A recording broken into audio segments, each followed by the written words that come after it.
Honourable Ministers, distinguished guests, ladies and gentlemen, hello and welcome to the UK-ASEAN Business Forum 2024. If I can please invite you to take your seats, and those that are outside to please come in and find your seats. We'll get underway. Just a few housekeeping notes before we begin. If you could turn your phones to silent, please do keep them on. Snap away, hashtag UK-ASEAN for your social media posts. Please do tag UK-ASEAN as well. We're on LinkedIn and X. The program can be seen online via the QR codes that are on the screen and available around the room as well. And there is Wi-Fi under exchange. No password is required. And with that, let's get underway. My name is Alan Lai. I'm with the UK-ASEAN Business Forum based in Brunei Darussalam, and delighted to be here in person in London in 3D for the first time at the UK-ASEAN Business Forum. I'm usually on the screen, so it's an actual pleasure to show you that I have legs and trousers. Today, we've got an excellent program where we'll hear about ASEAN's priorities and how the UK can deepen its relationship and partnership with ASEAN.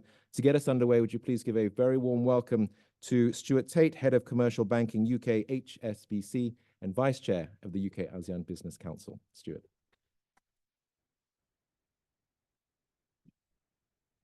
Thank you, Alan, and it was great to shake your hand recently.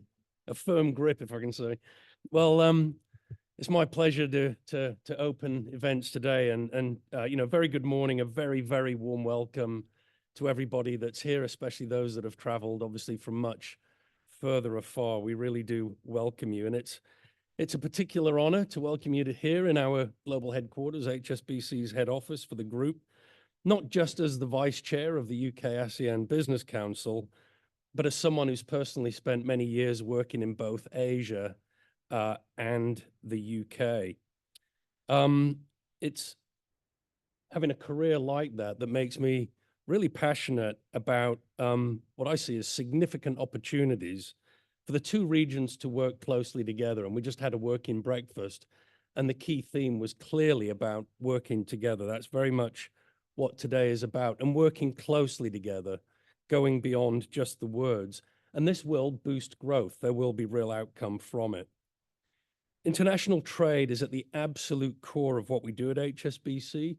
The whole reason why we were founded in Hong Kong and Shanghai in 1865 was to bring together Eastern and Western markets. That's been our purpose from day one. And it's remained the same now for about 157 years. To connect our customers, our clients, to the opportunities that they see, the opportunities that we identify with them, wherever they may be. And at HSBC, we're really proud to work with some of the world's most ambitious businesses, whether they're just starting out. It might be a spin out from a university, friends working from home, right the way through to experienced exporters that are delivering to markets all over the world. It's the full range of businesses. And we heard earlier in the working breakfast, and we know that government has a very, very ambitious agenda for global trade. The UK's accession to the Comprehensive and Progressive Agreement for Trans-Pacific Partnership, or CPTPP as we all prefer to call it, is a really significant milestone for the UK and UK trade. And it's a landmark deal that's going to help the UK enhance its trading links throughout the Asia-Pacific region and really strengthen ties with some of the world's most exciting growth markets. I think we all recognize that the region has terrific markets where there's amazing opportunities, again, whether it's for startups, it's businesses in the innovation sector, technology sector, health, agriculture, and so on. And we know as a bank that we've got a role to play, and I was delighted to announce our partnership with the UK's Department for Business and Trade in July last year, and that was to help British businesses achieve their international trade ambitions and to help them secure inward investment from around the world. And of course, ASEAN is a critical part of that agenda, and it's a critical and fast-growing part of the world for HSBC and in particular for our clients. So HSBC is the longest established foreign bank in ASEAN. We've been there for 130 years, And that's really meaningful to us because total trade in goods and services between the UK and ASEAN member states is £46.5 billion in the 4 quarters to end of 2022. But I think we would all agree that there is substantial upside and opportunity for us to build on that figure. And at HSBC, we're delighted to be playing what is a meaningful, it may be a modest part in comparison to everybody that's here today and all the other things that are happening between the two regions. But we're really happy to play our part. And I hope by coming together and convening and sharing views today, you all have an enjoyable and productive day. So thank you very much and welcome. Thank you.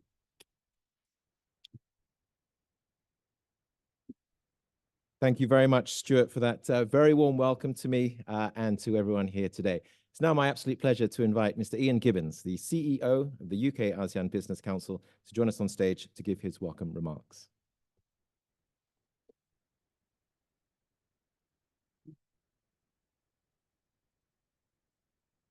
Thank you very much, Alan. Honourable Ministers, Ambassadors, Stuart Tate, Head HSBC UK, and our principal sponsor of today, distinguished guests, ladies and gentlemen. A very good morning and welcome to the UK-ASEAN Business Forum, our annual flagship event of the year that epitomises, I believe, the strength and potential of the trading relationship between the United Kingdom and dynamic Southeast Asia. As the CEO of the Council, it gives me great pleasure to say that we're sold out today. We've got 100 people in the audience and 425 people joining us online across the United Kingdom and Southeast Asia. In particular, I would like to extend a very warm welcome to our friends from Laos, led by His Excellency Malai Thong Komasith, Minister of Industry and Commerce of Laos People's Democratic Republic, and Mr. Odette Suvarnabhong, Chairman, ASEAN Business Advisory Council, for coming from Laos to join us in person. This is the largest delegation from Laos that we have hosted, and we are absolutely delighted to welcome you all. Now, today's forum is one of 2 keynote events that UK-ABC hosts each year. The other is the ASEAN Business and Investment Summit, which this year, of course, is in Laos, and Lord Vasey, our chair, will, as in previous years, lead a delegation of UK businesses to the summit. And we look forward to hearing more about the summit and ASEAN's priorities shortly. UK-ASEAN trade, as we've heard this morning, is now at an all-time high of just under £50 billion. And at this forum and our work, it will serve to grow this even further. And I think we all agree it's a substantial figure, but there's room for growth all round. Our theme for the forum is Connecting Futures, Partners in Sustainable Inclusive Progress, and goes to the heart of the UK's collaboration with ASEAN, in that we are partners working towards a shared sustainable and prosperous future. Indeed, ASEAN's future prospects are impressive, with a young, educated and growing middle class and a population close to 700 million people. The region stands out as absolutely essential for any UK company considering global expansion. However, amidst this growth and potential, there are, of course, challenges. Climate change, economic integration, digital transformation, to name a few. They're all impacting in various different ways how ASEAN can grow. As the Laos's People's Democratic Republic embraces its chairmanship of ASEAN in 2024, under the theme ASEAN Enhancing Connectivity and Resilience, there's a concerted effort to tackle these issues head-on through enhanced cooperation in infrastructure connectivity, supply chains, and economic integration, whilst maintaining its resilience and centrality in the evolving regional landscape. The agenda of our forum mirrors these ambitions, with discussions centered around green finance, integrating and connecting economies, and digital ASEAN. The forum serves to deepen our understanding of the business landscape in Southeast Asia, exploring avenues for collaboration between the UK public and private sectors and ASEAN partners to further bolster the trade and investment relationship. The quality of the discussions, though, can only be matched by the quality of the networking. And we have with us experts from the UK's public, even private sectors, from finance, infrastructure, education, technology, and much more, all with a deep presence, importantly, in Southeast Asia. So please ensure that you network as fully as you can in the break and at lunchtime. Now, before I conclude, I would like to convey my gratitude to our other sponsors of the forum, namely ACCA and KPMG, whose support has made this forum possible. And additionally, and finally, I extend my appreciation to the ASEAN Business Advisory Council, the UK mission to ASEAN for their collaboration in enabling us to host this event. So thank you very much, and please do enjoy the forum.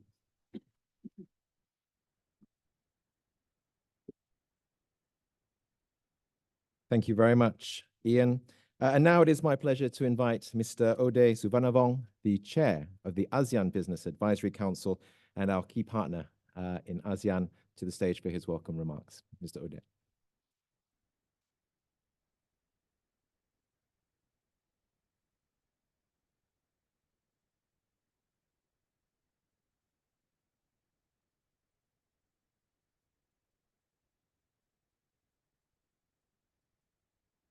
Excellencies, ladies and gentlemen, I'm very pleased to be here today, and on behalf of the ASEAN Business Advisory Council, I would like to send you all the good things from ASEAN, or especially from Laopedia. As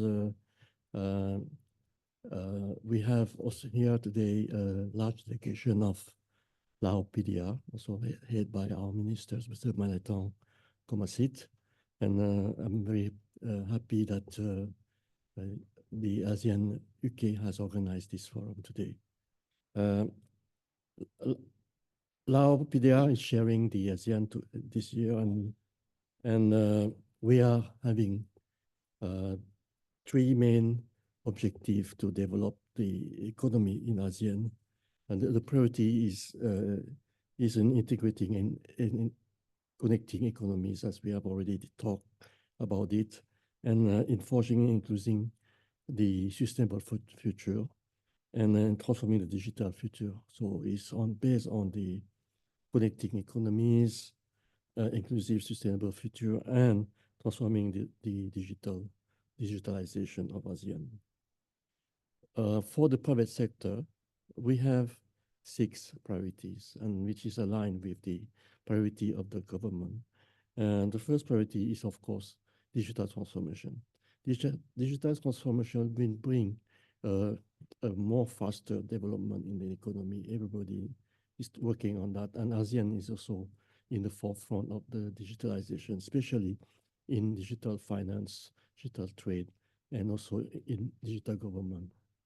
The sustainable development is also in the agenda, which is more on the net zero carbon emission, the sustainable agriculture, and also in greening the planet, and especially in ASEAN, where we have a lot of slash and burn cultivation ongoing actually.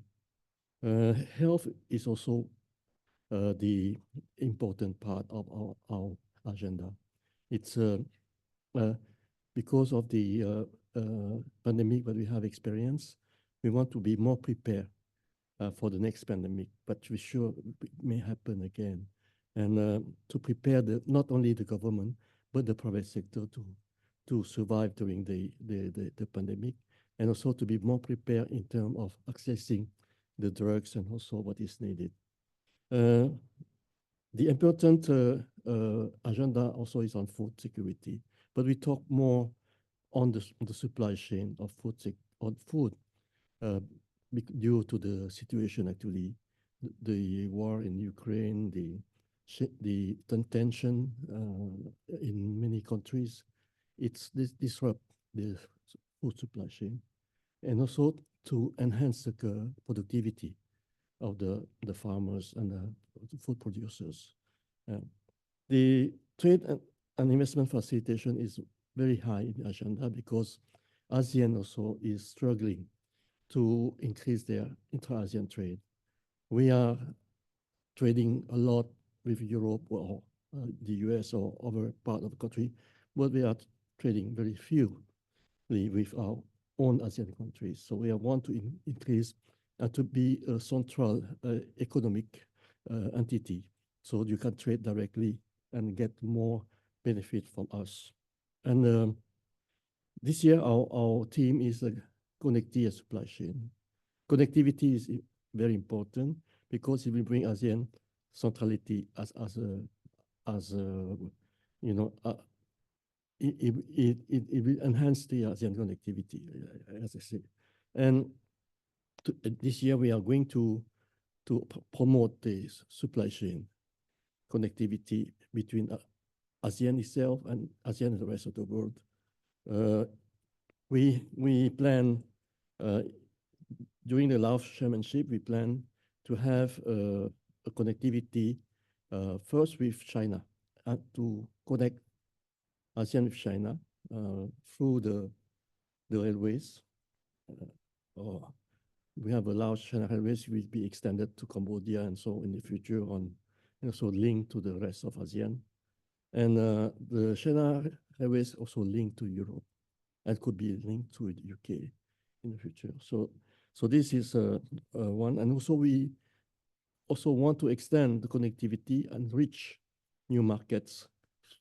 The Euro-Asia market, the Indian SAARC market, the UAE, what you call Gulf market also, and also strengthen the RCEP, which is the Regional Economic Comprehensive Partnership with Australia, New Zealand, Japan, Korea, and China.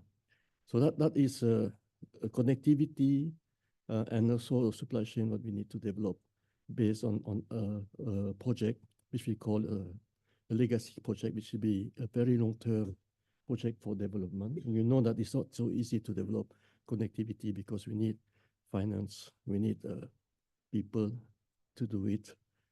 So today, I think we are going to talk about all of these aspects of I have told you, and I think that we will also learn from the perspective of the UK expert. You know, you say expert means from the government and from the private sector, so we can take back home and discuss with ourselves. In Laos, we are going to organize the ASEAN Business Investment Summit in October, and the priority will be discussed there too. So we'll be happy to partners or get partners from the UK as strategic partners for the team to be developed, and also as sponsors of any of the important event we are going to run. So you are welcome to Vientiane in October. I think my Lord is going to lead you there, and some of the government, and also our CEO from the UK ASEAN will be leading the delegation there, and we will be happy to host you the Lao way, so you will enjoy the Lao, and also you can enjoy the Lao-China railways to Luang Prabang or the northern part of Laos. Thank you very much.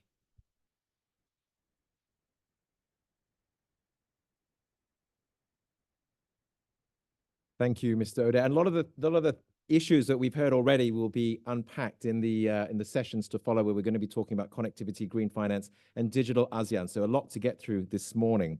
But we're now going to move on to one of the highlights of the forum, where we'll hear keynote addresses on the UK-ASEAN relationship from the UK and from ASEAN's perspective, and also from the ASEAN Secretariat in Jakarta.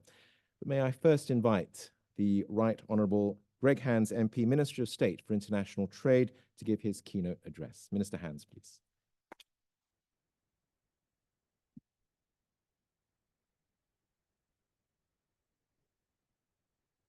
Minister, Your Excellencies, my Lord, ladies and gentlemen, a very good morning to you all, and welcome in particular to those joining online as well. It's an honor to address you from London for your flagship event of the year, the UK-ASEAN Business Forum. Let me start by extending my gratitude to His Excellency Malitong Komasith and his team for being here today on behalf of the Laos government, and to HSBC for hosting this hugely important event at your global headquarters, strengthening the many political, cultural, and economic ties that bind the UK and ASEAN nations together. Now, you may know this is my fourth time as the UK's trade minister. Some people say I may have actually been there at the 1865 founding of HSBC in both Hong Kong and Shanghai. It might seem that way, but when it comes to ASEAN, the facts speak for themselves. Southeast Asia is on course to be the equivalent to be the world's fourth largest economy by the year 2030. And it is little wonder, therefore, that as one of the fastest growing regions on Earth, ASEAN countries and the wider Southeast Asia region offer immense opportunities to increase trade and commerce, generate transformative investment, and find innovative solutions to tackle the biggest challenges we face today, from cybersecurity to climate change. Now, it's for all these reasons that I was proud to be among the strongest of proponents for the UK becoming a dialogue partner of ASEAN. And I remember traveling to an ASEAN forum in Singapore in 2018 to help make the case for the UK to become the first new dialogue partner of ASEAN in more than 25 years. And just after a year we became that dialogue partner, I visited Phnom Penh a year ago for the economic ministers meeting in the margins of APEC, where we discussed how the UK and ASEAN economies could bounce back after COVID even stronger than before. And indeed, at our recent Joint Cooperation Committee, we saw how the UK is delivering on more than 80% of our commitments under the 2022 Plan of Action, testament to how seriously we take our obligations to the whole Indo-Pacific region. We're already seeing this partnership between the UK and ASEAN nations paying real dividends. Since we became a dialogue partner, our trade has grown by a third to nearly £50 billion sterling, driven by many of the innovative companies represented around this room today, from HSBC to KPMG to Crossrail International, Mace to Mott MacDonald. But I think more can be done. I think, as other speakers have said, we still trade as a country more with either Spain or with Italy than we do with ASEAN. ASEAN only represents 2.7% of UK trade. That is way below where ASEAN represents as part of global GDP. So I think there's a lot of unrealized potential in that, as I think Stuart Tate mentioned earlier. And as you know, with the UK joining the CPTPP trading bloc, which includes 4 ASEAN nations so far of the 10, we are opening up unparalleled opportunities for businesses in our respective nations to break into new markets and to sell more of our products and services abroad. Through CPTPP is the first time we have trade agreements with both Malaysia and Brunei, for example. So our trading relationship has reached new heights of success with a lively exchange of ideas, innovations, and investments flowing between our geographic regions. Trailblazing organizations like Malaysia's Sunway iLabs have helped British startups like Volt Vision, Product Box, and Informed Solutions to pitch their cutting-edge green technology to venture capital funds across the ASEAN region. In turn, the UK's Newton Fund has been investing more than £100 million in research and innovation throughout Indonesia, Malaysia, Philippines, Thailand, and Vietnam over the last decade. The UK Space Agency has also supported projects across ASEAN nations under our International Partnership Programme, harnessing UK space industry innovation to improve disaster resilience and provide data for the development of ASEAN's agriculture and forestry industries. It is a similar story when it comes to technology, with last year's London Tech Week seeing the largest ever delegation from the Asia-Pacific region. And we remain fully committed to working with ASEAN countries ever more closely, recognizing that we are at our strongest when we are together and uniting people, investment, and ideas. Key to this effort is ensuring that ASEAN nations have the right infrastructure, the right roads, the right railways and runways to spur growth and strengthen trade, not just with the UK, but with the rest of the world. It's strongly in the UK's national interest for free trade to prosper right the way across the world, even if the UK is not itself involved in that specific transaction. So the ASEAN Sustainable Leadership in Infrastructure Program, for example, is helping to achieve exactly that, equipping policymakers and industry leaders with the tools they need to design and deliver infrastructure which is sustainable, resilient, and which works for everyone. And I know that by May next year, 2 classes of graduates will have started their important work of getting these job-creating, business-boosting infrastructure projects off the ground. We also want to work hand in hand with ASEAN members to champion the cause of free, fair, and open trade, recognizing its immense potential to lower costs and raise living standards. You can see that in the UK's £25 million economic integration programme for open trade, financial services and regulatory reform, a transformative initiative which will help reduce poverty across the ASEAN region, supporting women's economic empowerment and promoting small businesses. We have a very good thing in the UK where we provide a lot of assistance to basically increase capacity, particularly in more developing countries, to enable developing countries to partake in things like the international trading system. So we pay, for example, developing countries to go to the World Trade Organization conference. I kicked off a session this week where we've got 7 developing countries at our department in London, basically trying to pass on best practice and knowledge of the international trading system, really to help it doesn't need an enormous amount of money, but to help developing countries really kind of feel that they can be there on an equal footing in organizations like the WTO. That's so important, not just for themselves, but also in the UK national interests. And I know we'll be building on these achievements together over the coming weeks as we look forward to your endorsement of the UK-ASEAN Financial Services Cooperation Package. This will support ASEAN's financial integration through building market infrastructure, supporting ASEAN's less developed nations to access finance, and introduce more green finance solutions that hold the key to unlocking our common net zero future. So as we move forward today, I very much look forward to talking with His Excellency Minister Kumaseth about how we can support Laos chairmanship over the coming months, especially in using free trade as a vehicle to drive further growth and job creation. For the UK's part, we're hosting more Trade in the UK workshops and promoting Lao exports to the UK, allowing Lao businesses to export to all 4 nations of our United Kingdom with 0% import tariffs on 99% of products. And we're seeing some fantastic success stories as a result. Lao coffee is actually gaining a real following amongst aficionados here in the UK after it was showcased in Manchester last year. So it's a fantastic example of how we can break down trade barriers and promote the UK right the way across the United Kingdom as well, and regions as a destination of choice for inward investment. Of course, I'm also very excited at the prospect of visiting Laos in September for the annual Economic Ministers meeting, so long as elections here in the UK do not get in the way. But to conclude, it was in the 13th century that Marco Polo traveled the Silk Road to China. In the 16th century, Portuguese explorers made first contact with Japan.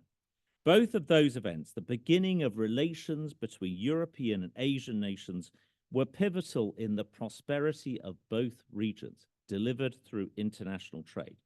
And even now, in 2024, there is great potential in stronger, deeper bonds between the West and the East.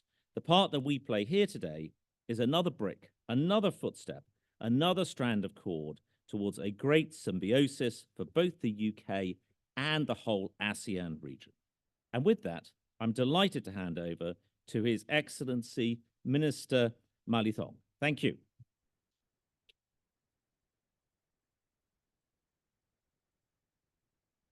Thank you, Minister Hans. And indeed, may we now invite His Excellency Minister Maletong Komasit, the Minister of Industry and Commerce of Laos People's Democratic Republic, to give his keynote address. Minister, please.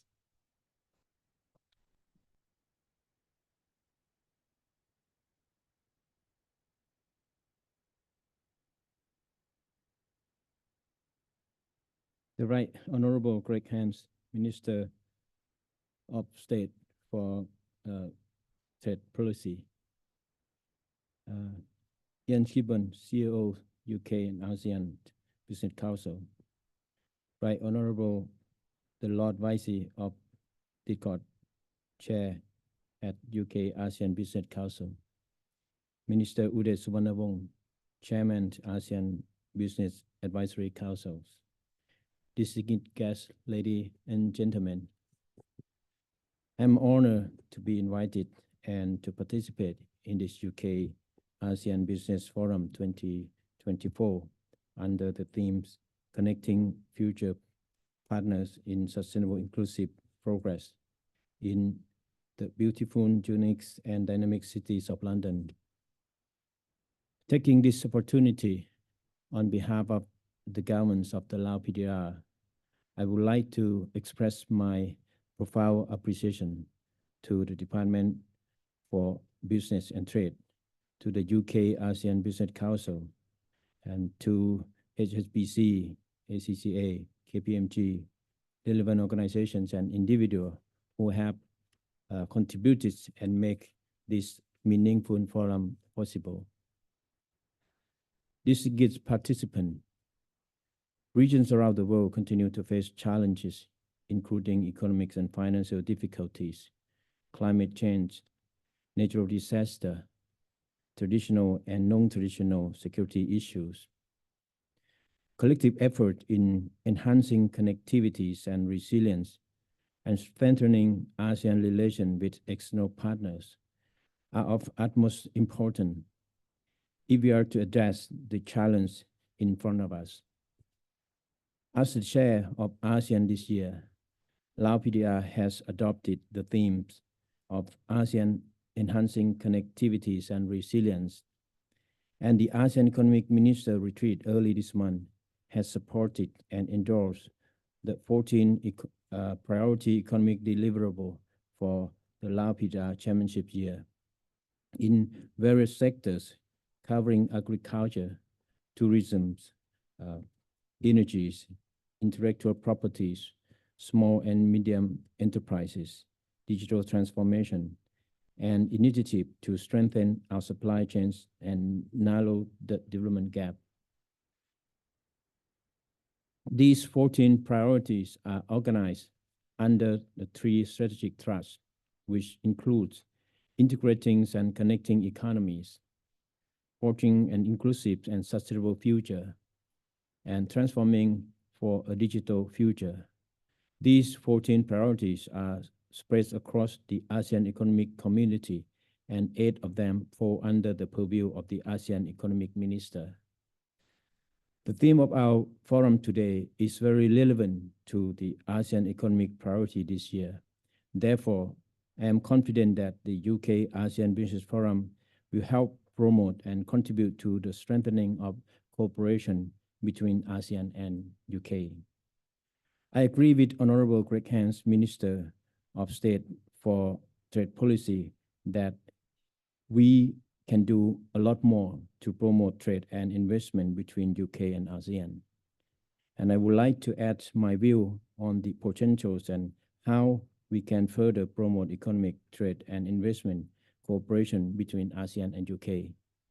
First, the UK became ASEAN's dialogue partner in 2021. Since then, trade between the UK and ASEAN has progressed significantly. In 2022, it amounted to $46 billion, making growth of 21% compared to 2021. Additionally, the UK stands as the 7th largest contributors of foreign direct investment to ASEAN, with a total of $25 billion. Despite these achievements, there remains untapped potential for further enhancing trade and investment between ASEAN and the UK. Second, ASEAN and the UK are implementing the ASEAN-UK Plan of Action 2022 to 2026, which includes work plans and activity that are in line with the priority of economic deliverable for 2024 that I mentioned.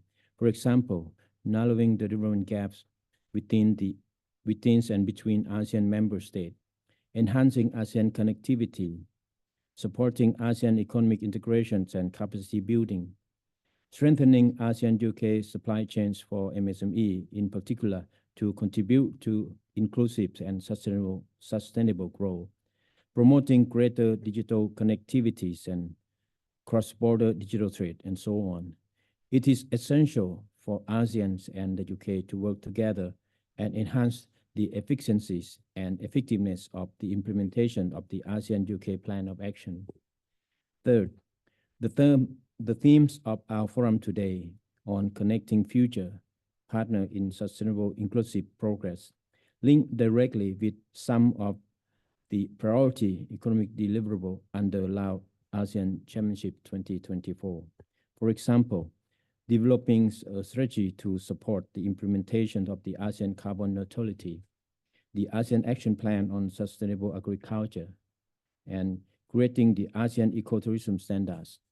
These priorities need to be implemented effectively so that ASEAN can achieve an inclusive and sustainable future. Therefore, attracting foreign investment and green finance to support these initiatives and promote economic collaboration between ASEAN and UK is very important. Fourth, promoting dialogue between the public and private sector of UK and ASEAN, like what we have here today, should be continued.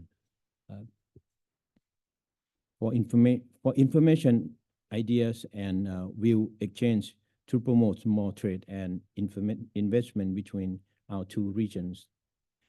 Distinguished guests, ladies and gentlemen, in addition to the mentioned economic priority, the last and upcoming ASEAN Economic Minister meeting this year had and will look back and assess the achievement as well as challenge in implementing the AAC Blueprint to 2025 and the developments of the ASEAN Community Vision 2045, which will set the directions, plans, and action and priority for ASEAN and its engagement with the external partner. ASEAN look forward to working in partnership with the UK public and private sector to further promote trade and investment with the UK. Laos PDR has the honor of assuming the ASEAN Chairmanship in 2024. I would like to take this opportunity once again on behalf of the Ministry of Industry and Commerce and the government of the Laos PDR to express our gratitude to ASEAN member states, to external partners, relevant bodies, and in particular, the Departments for Business and Trades of UK, the UK Business Council, the ASEAN Business Advisory Council, the ASEAN Secretariat, and the related agency for active support. I would like to invite and welcome you all to Laos for continuing our dialogue and turn our discussed idea, views, and agreed direction into concrete actions, and also to the Laos visit year 2024. Lastly, I wish you all good health, happiness, and prosperity. And I wish the UK-ASEAN Business Forum 2024 a great success. Thank you.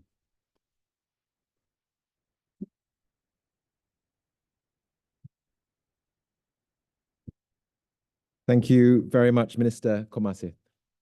It's now my pleasure to invite His Excellency Satvinder Singh, the Deputy Secretary General for ASEAN Economic Community at the ASEAN Secretariat. DSG Singh, hello and welcome to London from Jakarta. Over to you. Thank you very much, Right Honourable Minister of State for International Trade, His Excellency Malakon Komase, the Minister of Industry and Commerce of Laos, Mr. Ian Gibbons, the CEO of UK-ASEAN Business Council, and of course, Mr. Odette, the Chairman of the ASEAN Business Advisory Council, all distinguished guests, esteemed leaders of the business industry, It's great to be here joining all of you from Jakarta, and on behalf of the Secretary General of ASEAN, Dr. Kartun Horn, it's really a privilege for us to be able to join and be part of this annual UK-ASEAN Business Forum. This gathering, we all know, signifies an immense potential for the collaboration between the vibrant economies of both United Kingdom and the dynamic members of ASEAN. The world, as we all know, is undergoing a period of immense change. We all know about climate action, the digital transformation, and of course, the complexities of bifurcation of global supply chains, and of course, the quest for sustainable growth. All of these are all defining our times. And for us in the ASEAN, a region of 670 million people with a combined GDP of 3.3 trillion, all of these issues are at the forefront and really affecting the transformations happening in our ecosystem. And in many instances, all of these challenges are globally, but at the same time, the good news is they are all creating fresh opportunities for us. The ASEAN economy is forecasted to achieve a robust growth of 4.7% in 2024 this year. And this is likely, this 5% average kind of growth is going to be a momentum from now to 2030. Now, this positive outlook is basically fueled by several key factors, led by really the ASEAN leaders' very sound decision to have an open regional market policy, as well as a strong intention of regional integration through our free trade agreements, not only within ASEAN, but also with some of our key trading partners. Moreover, this growth in this region is also fueled by the increased government spending that you see today here in the region, also by the surge in consumer spending, with rising incomes across the 670 million of young demography. And of course, we are glad that there's a return of tourism levels to pre-2019 levels now, also returning to our region. All these are kind of some of the positive developments that are contributing to our growth. And one of the most significant contributors of growth is also the growth of new global supply chains, especially in the areas of electronics export and technology sectors that are fueling some of the FDI prospects for the region. The external environment, however, as we all know, still remains uncertain and fragile. Geopolitical tensions continue to be prevalent. Recessionary risk exists, we all know, in all our economies. And at the same time, we also know that the economic prospects globally still remain uncertain. Thus, we believe at the same time that the current situation still demands extraordinary approaches, along with a significant emphasis on collaboration at all levels. This definitely includes cooperation between countries, regions, cooperation between businesses, and even cooperation between our citizens and our people. The businesses which, with all of your resources and your expertise, you have definitely a crucial role to play by fostering business linkages and ultimately helping the strengthening of economic ties and propelling the growth of our economies.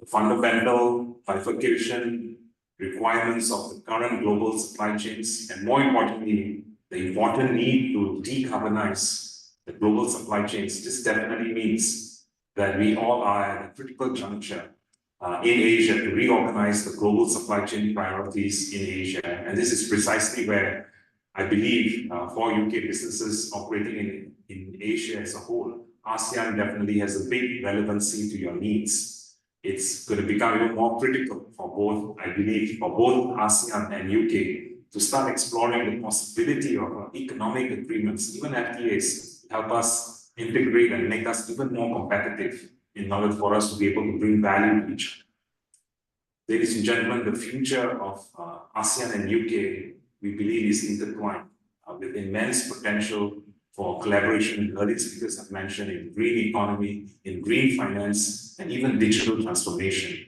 And by leveraging UK's expertise and matching it with ASEAN's dynamic market, I think this partnership can truly drive sustainable growth and share prosperity, and also help secure a future for both our regions. Allow me to highlight several collaboration areas, opportunities for all of the businesses to consider to this end. First, I believe that the need to take climate action is urgent. We all cannot deny that. ASEAN as a region is acutely vulnerable to various impacts of climate change. For instance, our economies are all highly dependent on sectors that are directly affected by climate change. And the region already has sustained damages from past natural disasters. But needless to say, that climate change is also crucial in maintaining our ASEAN's economic growth. Fair analysis have revealed that pursuing a carbon neutral future holds great potential in ASEAN, where we can create a value add of between 3 to 5.3 trillion US dollars of additional value add to our GDPs by 2050.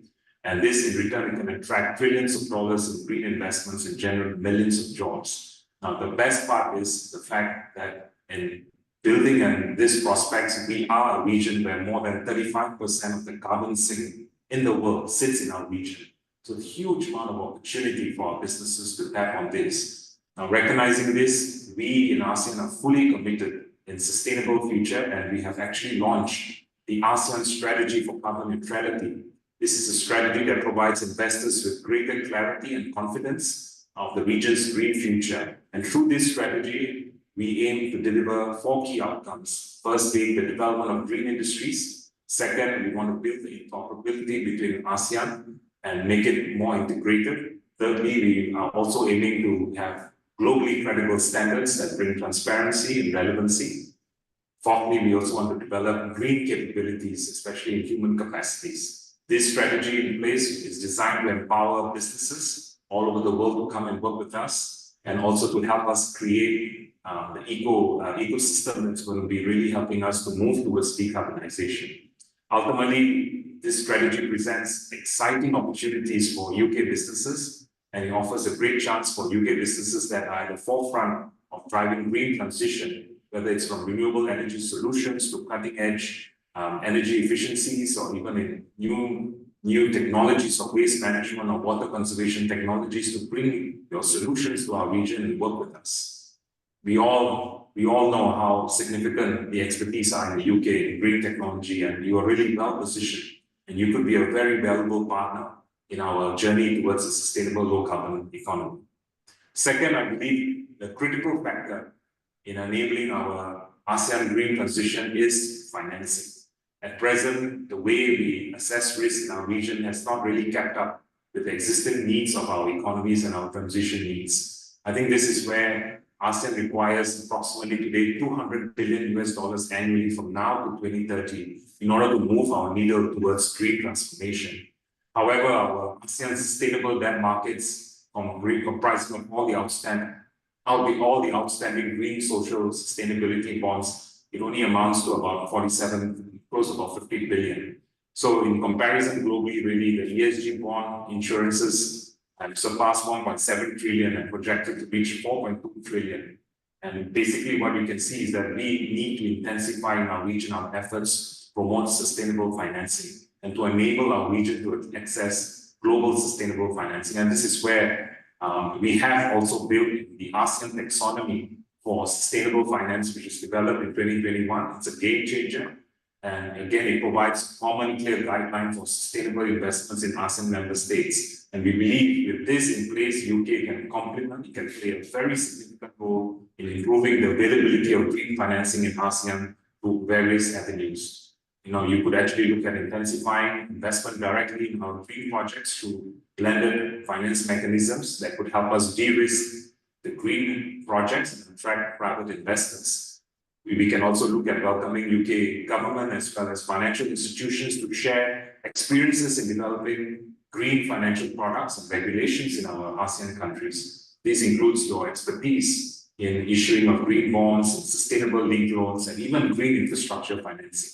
Lastly, of course, you could come in to explore the development of regional green finance platforms that could connect investors with green projects. So immense opportunity lie in this area. I would also like to take the opportunity to update you to another exciting area, which is the ASEAN's Digital Transformation Initiative. I'm thrilled to share that we have in ASEAN embarked on a groundbreaking journey to unleash our digital potential with the start of the negotiations of a first ever regional legally binding digital economic framework agreement. In short, we call it DEFA.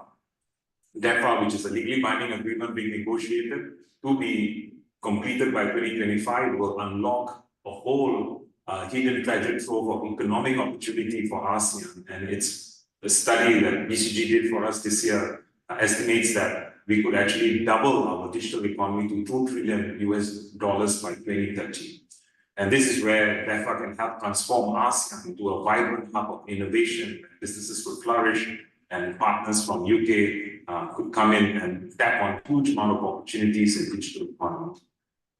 But this is where, again, we also know that challenges are there in helping us to bridge the digital divide and also helping us to create skilled market-driven workforce. And I believe that the acceleration of the pace of digitalization will be important. And this is something, and this is again an area where UK and ASEAN could forge a powerful partnership to help us transform and prepare our region for a digital future. Now we could actually look at collaboration, the development of robust digital infrastructure, including high-speed internet access that may be touching not just the main cities, but the rural areas. We could also look into, for example, in developing public-private joint training programs to focus on digital literacy, coding in new areas like AI and emerging technologies. And all this would be mainly working together. We could actually help establish joint innovation hubs focused on digital technologies, especially in the new emerging areas, whether it's AI, blockchain, Internet of Things. So a huge amount of potential for us to tap on with all of these new prospects. So ladies and gentlemen, I believe this is no better time for UK and ASEAN businesses to join hands and let us leverage this platform here today to forge the strong partnerships. The presence of ministers here together in this forum clearly shows you the landmark interests of our region to work with the United Kingdom and your private sector. We believe very strongly that we can really build a partnership that's resilient, sustainable, and inclusive, and also bring really high value not only to our economies but to our people. Thank you very much. Thank you very much, DSG Singh, speaking to us live from Jakarta. These keynotes have really set up the stage for a fantastic discussion to follow. We'd now like to invite back to the stage the Right Honourable Greg Hands MP, Minister of State for International Trade, as well as the Right Honourable the Lord Vasey of Didcot, Chair of the UK-ASEAN Business Council, for a conversation on deepening the UK-ASEAN relationship. Thank you. Over to you, Lord Vasey.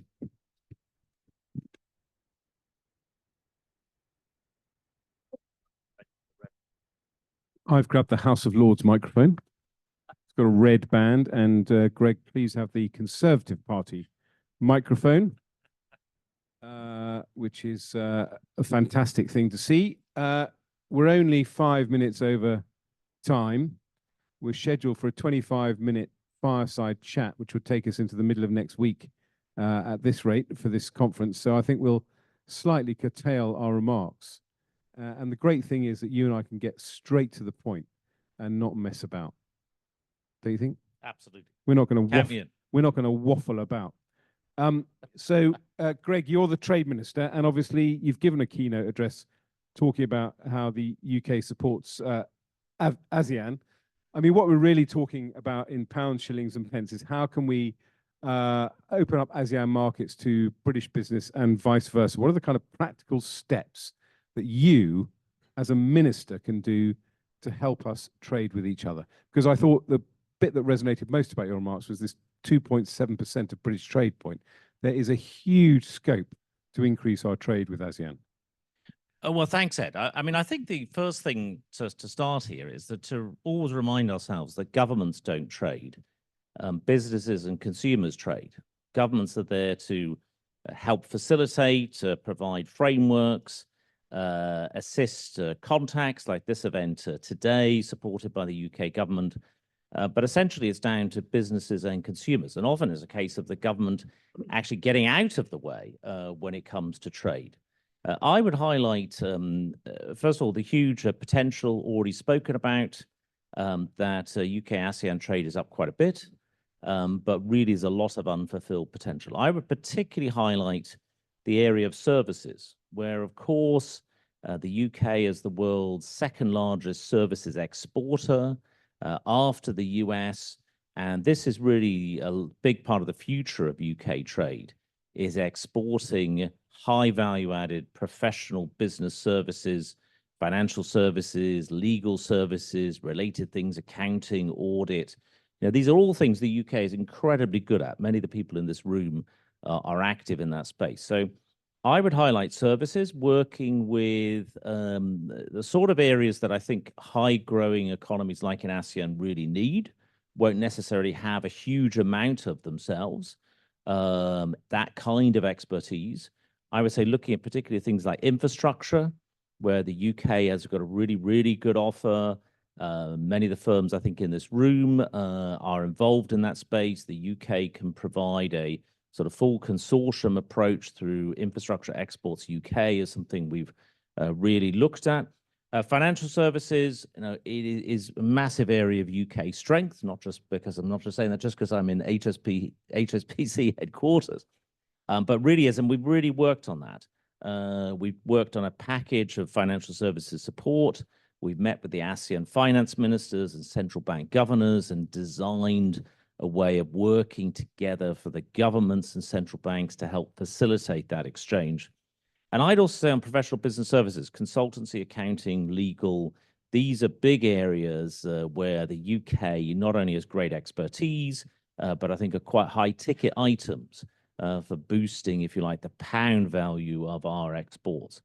To do all that, of course, the government is not the solution for all of these things, but the government can help facilitate, whether it be visas for people flying in, flying out, those kind of things. Those are the kind of areas where I think the UK can really provide a lot of support. I think I mentioned the ASEAN UK Plan of Action, the 5-year plan of action involving also some parts of the sort of more the government family, like the IPO, regulators as well. Convening regulators together is also quite a good way of boosting trade in some of these areas of specialization, whether it be architects, lawyers, financial services. So I think those are the sort of areas. Of course, goods are also important for the UK, selling in, you know, the stuff that we are good at making, but increasingly services is where I want to see the emphasis, particularly with a high growing middle class, high number of middle class people, particularly in a place like ASEAN. I think it's right that services is what the UK should be focusing on, because we tend to be a service economy. I think in the other direction, the ASEAN economies, there's still much more scope to import kind of manufactured goods. I mean, it's quite an interesting department you've got. You've got the most outspoken member of the cabinet as your cabinet minister, and you've also got 2 highly talented members of the House of Lords as your fellow ministers. They seem very active. Lord Johnson, who's the Minister for Investment, attracting investment into the UK, and Lord Offord, Malcolm Offord, who is the Minister for Export. I wonder if you could give the businesses and officials in the room an insight, because although you say government to a certain extent should get out of the way, we've had a very active government. We've not only got these 3 wonderful ministers, we've got our trade envoys like Heather Wheeler here and Richard Graham as well. We've got our trade commissioner in Martin Kent. We've got our ASEAN ambassador. So we have a lot of boots on the ground in ASEAN, flying the flag for Britain and encouraging investment and exports. How do you work with these 2 incredible members of the House of Lords, for example? Well, Ed, I mean, the first thing I'd say, I think 2 Lords is quite a lot. I don't think there's and of course our foreign currently a secretary, vacancy for our a foreign third. secretary in the House of Lords. But I will think about potential for further members of the House of Lords to join the department, perhaps in the future. But I think one of the things, actually on a serious note, one of the things the UK, I think, does really well is uses door openers, if you like. People, you know, like ministers. I think the Trade Envoy program, Heather Wheeler, I should introduce our trade, you've already introduced our Trade Envoy to Laos. Our parliamentarians, cross-party parliamentarians, we have Conservative, Labour, Lib Dem, Ulster, Unionist, trade envoys, you know, people who can travel to a market and will get access because of who they are, get access, open a door into government, and potentially help the UK or a UK company potentially help win a contract or some kind of change, a regulatory improvement, all of these things. I think the UK does that kind of thing really well. I think the marriage in our department between business and trade, there's a lot of synergies there. In my world of trade policy, which is quite an esoteric abstract world at times, talking about tariffs, things like tariff rate quotas, the World Trade Organization, free trade agreements, 1,000-page long free trade agreements. Unless you hear from businesses and to some extent from consumers what businesses and consumers want, there isn't really much point negotiating one of these blockbuster sort of treaties, international treaties, unless it's really going to work for the people it's designed to work for, i.e. businesses. So I think the answer to your question is that governments can open doors, can help facilitate. We should never forget the fact that at the end of the day, it is businesses and consumers who provide a transaction and a trade. It is our job to put them together and to make sure it works.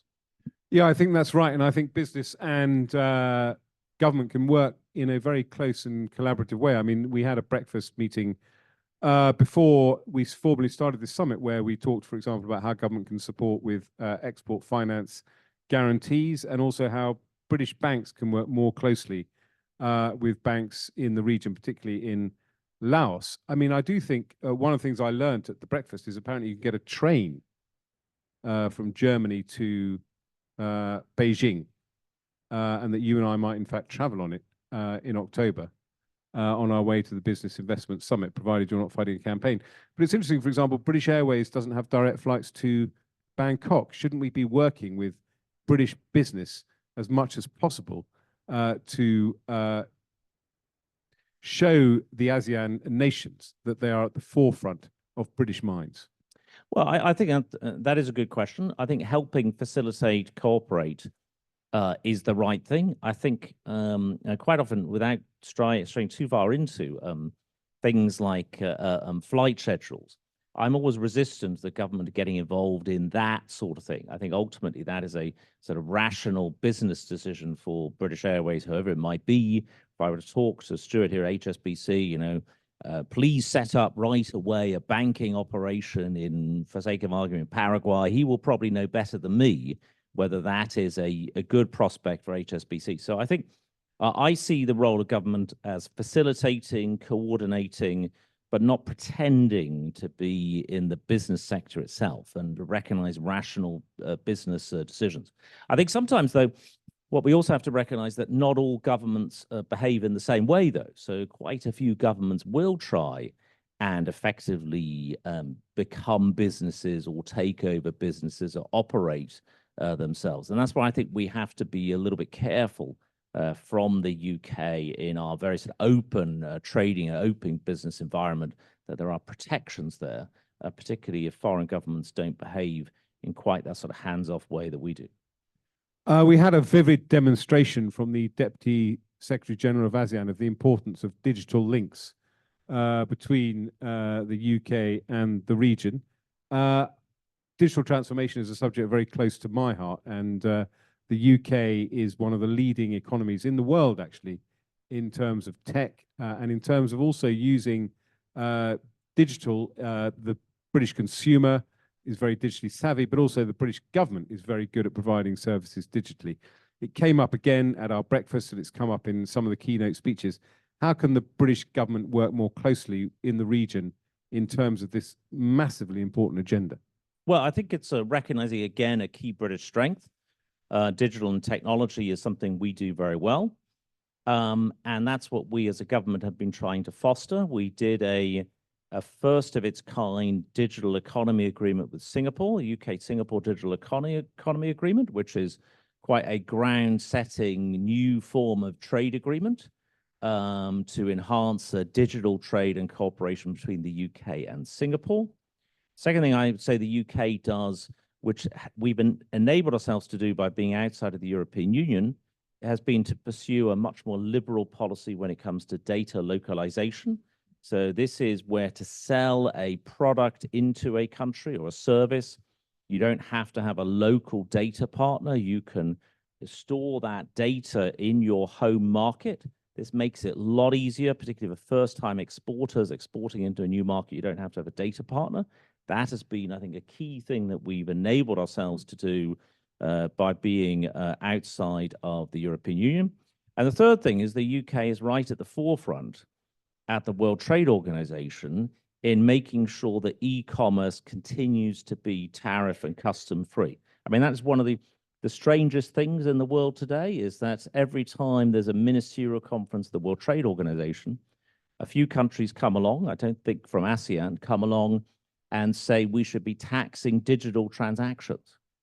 And that, in my mind, is absolutely crazy. You know, that is like trying to put the clock back more than 20 years, whereby, you know, you could charge customs duty on somebody taking out a Netflix subscription, or a service like a set of, you know, an architect's drawing sent over via email, you know, could have a customs duty attached to it. And that is an argument we have every 2 years at the World Trade Organization.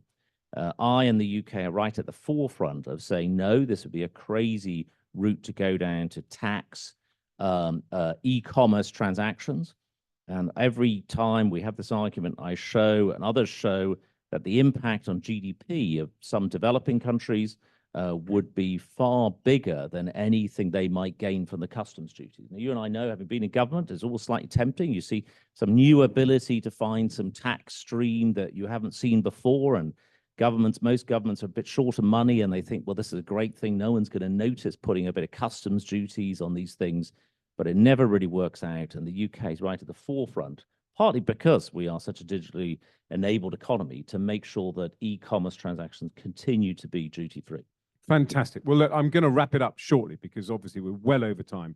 But I want to end with one final question about Britain's soft power and soft power engagement between ASEAN and the UK. I mentioned at our breakfast that you are the Minister for Chelsea Football Club. The Premier League is a fantastically powerful brand for the UK, and your offer to give everyone in this room free tickets to Chelsea for the rest of the season is going to really move the dial. And I also mentioned that one of the reasons people now stop you in the street when you walk from Canary Wharf Tube to HSBC is because of your campaign to save the Chelsea bun, which is a raisin sweet pastry invented in your constituency. So you recognize the power of brands, the power of soft power, the power of hearts and minds. I just wonder if you could reflect, given your vast experience as a trade minister, on how soft power enables the hard and crunchy stuff we tend to talk about in terms of trade and exports and investment. Well, I think it's a great question, Ed, and I think the UK does soft power. I mean, genuinely, I think the UK does soft power very well. Anything from quite topical at the moment, you know, anything from the royal family through to the Premier League, through to the UK participation in international organizations. We're in literally almost every international organization there on a global basis. So I think that is very, very powerful. I might just say, because I also represent Fulham, and anybody who is a Fulham fan might feel offended by Lord Vasey only mentioning Chelsea. So I'm going to put Fulham on an equal basis, because actually last year Fulham finished higher than Chelsea. There's no need to go into detail.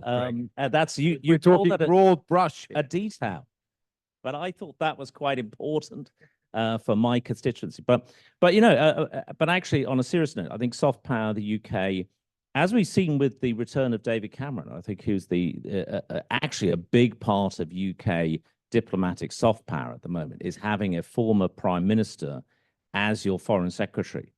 You know, you can just open quite a few more doors by having somebody who is globally prominent in that way. So I think the UK is doing well there, but you can never take it for granted. And you must always remember that soft power is never a substitute for commerce. You've still, at the end of the day, you've still got to sell something in the world to get by. Nobody owes us a free lunch. We might be able to open the door, but you still have to close the deal. And that is where UK business and UK exporters come in as well. Well, Minister Hans, thank you for your thoughtful reflections based on years of experience and accumulated high-level expertise on the relationship between UK and ASEAN in the year of Laos's excellent presidency. Thank you.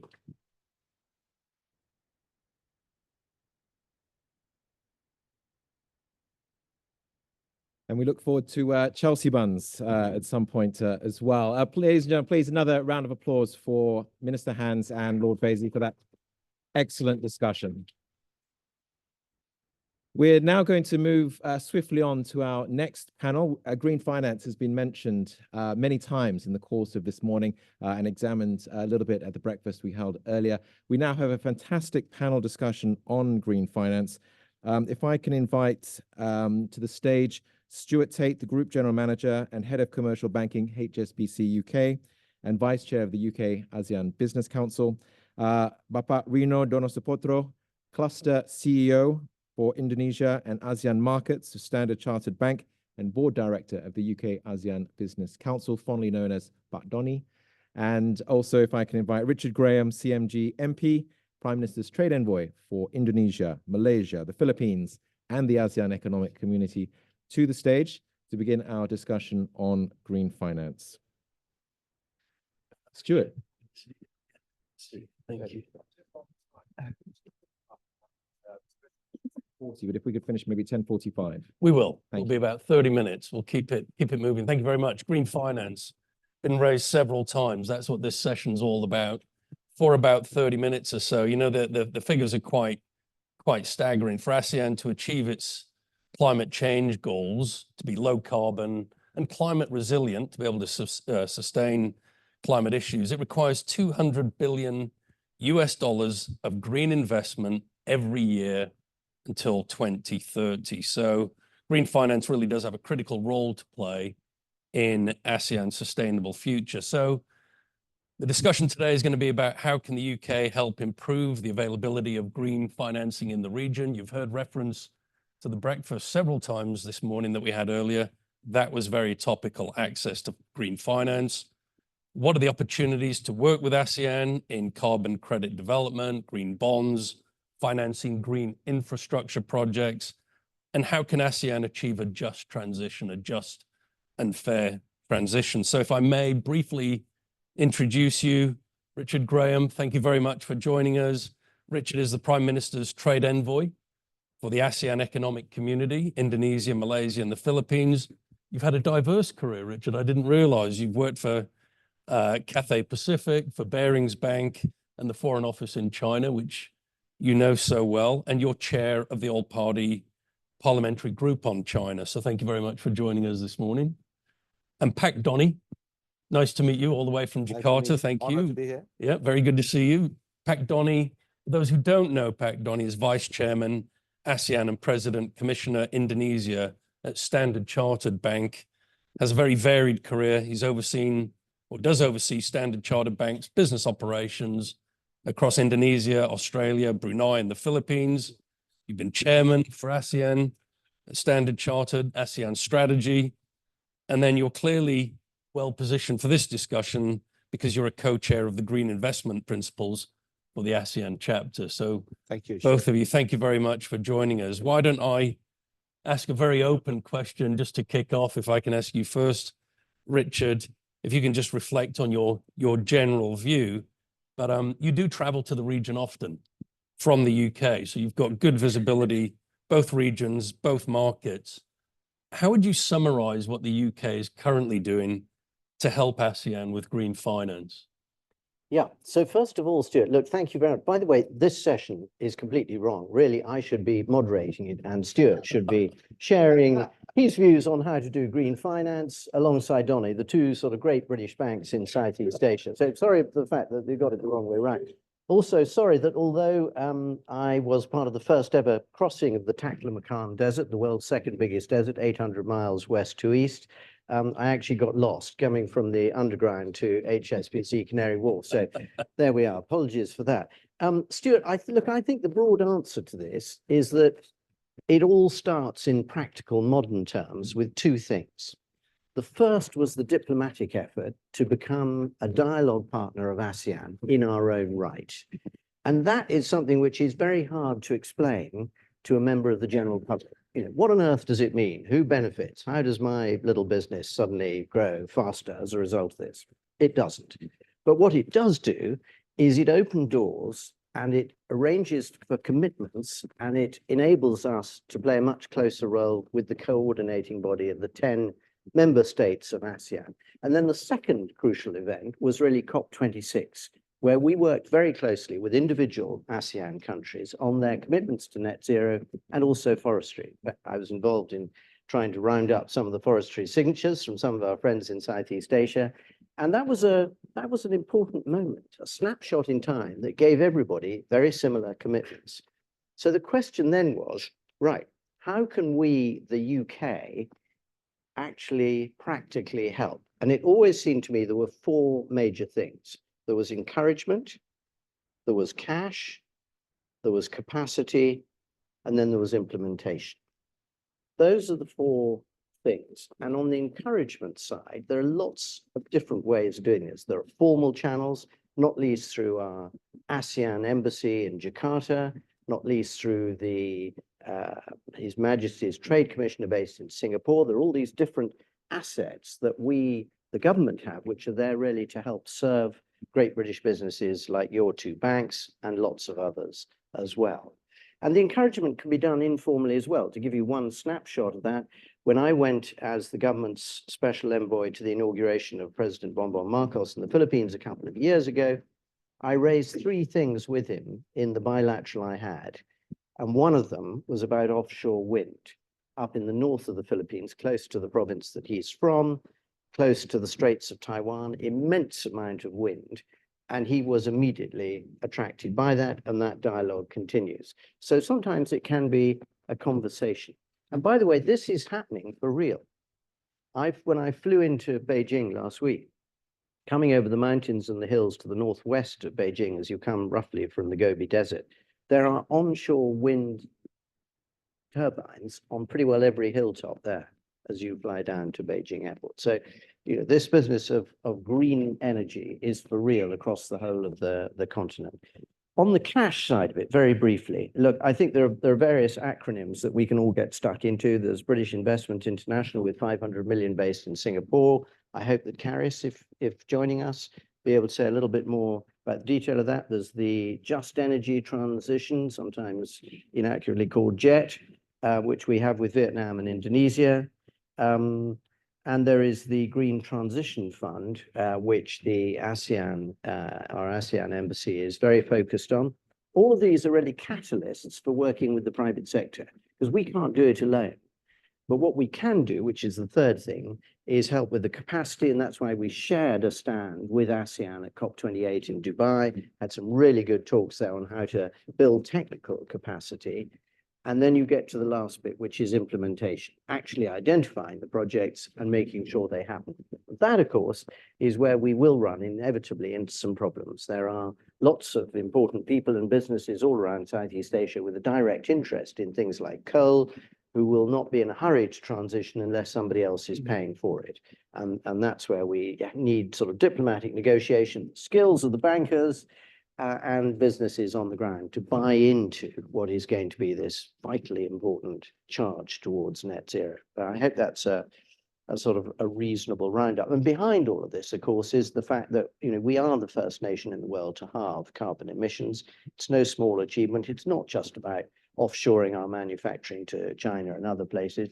It's a real trend. And you can see it if you fly over the North Sea towards Stansted Airport. You look down and you think, Christ, there's an enormous yachting competition going on. It's not. It's all the offshore wind terminals. I chair the group on marine energy, and we've now done 3 rounds of dedicated funding from marine energy, the first country in the world to do this. So getting energy from tidal stream, and the next one we'll do it will be from waves. So, you know, we've got, I hope, lots of interesting things to share, and our mistakes, very important, share your mistakes so that other countries don't repeat them. And we want to do lots more with all our friends in ASEAN. So there it is. Richard, all I can say is with an opening like that, I'm glad you found your way to the 6th floor of our building, and you're sitting where you are and I am where I am. So thank you. Pat Donny, you are on the ground in Jakarta. Thanks for traveling over here for the event. Pleasure. I know that's why you're here. Good to meet you in person. We're often on Zoom together.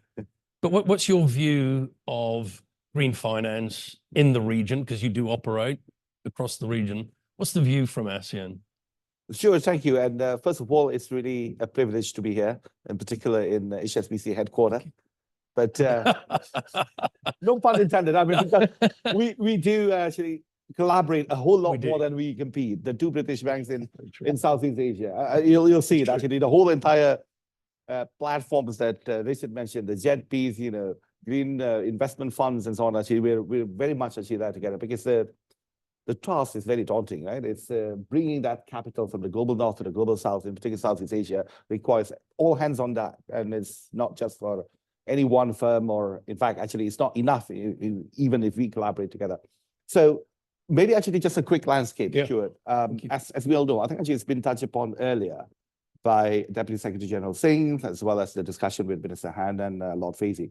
But if you look at ASEAN, we all know that ASEAN is a bright spot in the world right now, particularly if you look into 2024 in an otherwise fragmented sort of fundamentally perhaps actually divergent world right now from an economic growth perspective. ASEAN as a collective, rising middle class, third largest workforce globally, 700 million people and so on. But at the same time, actually, ASEAN is also facing a quandary because, this whole sort of ASEAN is a region that remains very entrenched with fossil fuel. 21st century, you can see that 90% of all the installed coal capacity in the world, 90% of them actually are in Asia, which is India, China, and ASEAN markets. So it is that region that is thriving, but at the same time, they got this trilemma of the energy trilemma, as they call it, right? Government needs to ensure that security, affordability, and sustainability at the same time while the economy is still growing. And I can tell you, looking into the regions and together actually with colleagues from HSBC as well, we at Standard Chartered working very closely on the JETP initiative for Indonesia and Vietnam. I mean, these two are very different countries. It's part of the ASEAN, same thing. Actually, they all have the same commitment to transition to net zero, but the way to do it is actually very different between those two countries. And that would really require a significant amount of product structuring, very creative, de-risking sort of structures to ensure that many of the activities can really take off. My point actually in this is that I think all of the platforms, as Richard had said, really great, and that kind of show the leadership actually of the UK overall, the UK, both the government of the UK as well as the UK private sectors in helping the region in building the capacity, for example, on the carbon market side, this whole sort of policy alignment, whether it's taxonomy or carbon taxations. The other thing actually is that the UK financial sector, of course, actually ultimately one of the most significant challenges in achieving net zero is about getting the billions into the trillions in terms of financing. And I think actually the role that both of us actually together with others like Prudential, I know that's Prudential sort of representation over here. I mean, part of the UK sort of financial sector continent actually is really really key in unlocking that funding and being the catalyst. I think the catalytic is a very key word because, to be quite honest, the requirement is actually in the trillions rather than in the billions up to 2030, as we know that.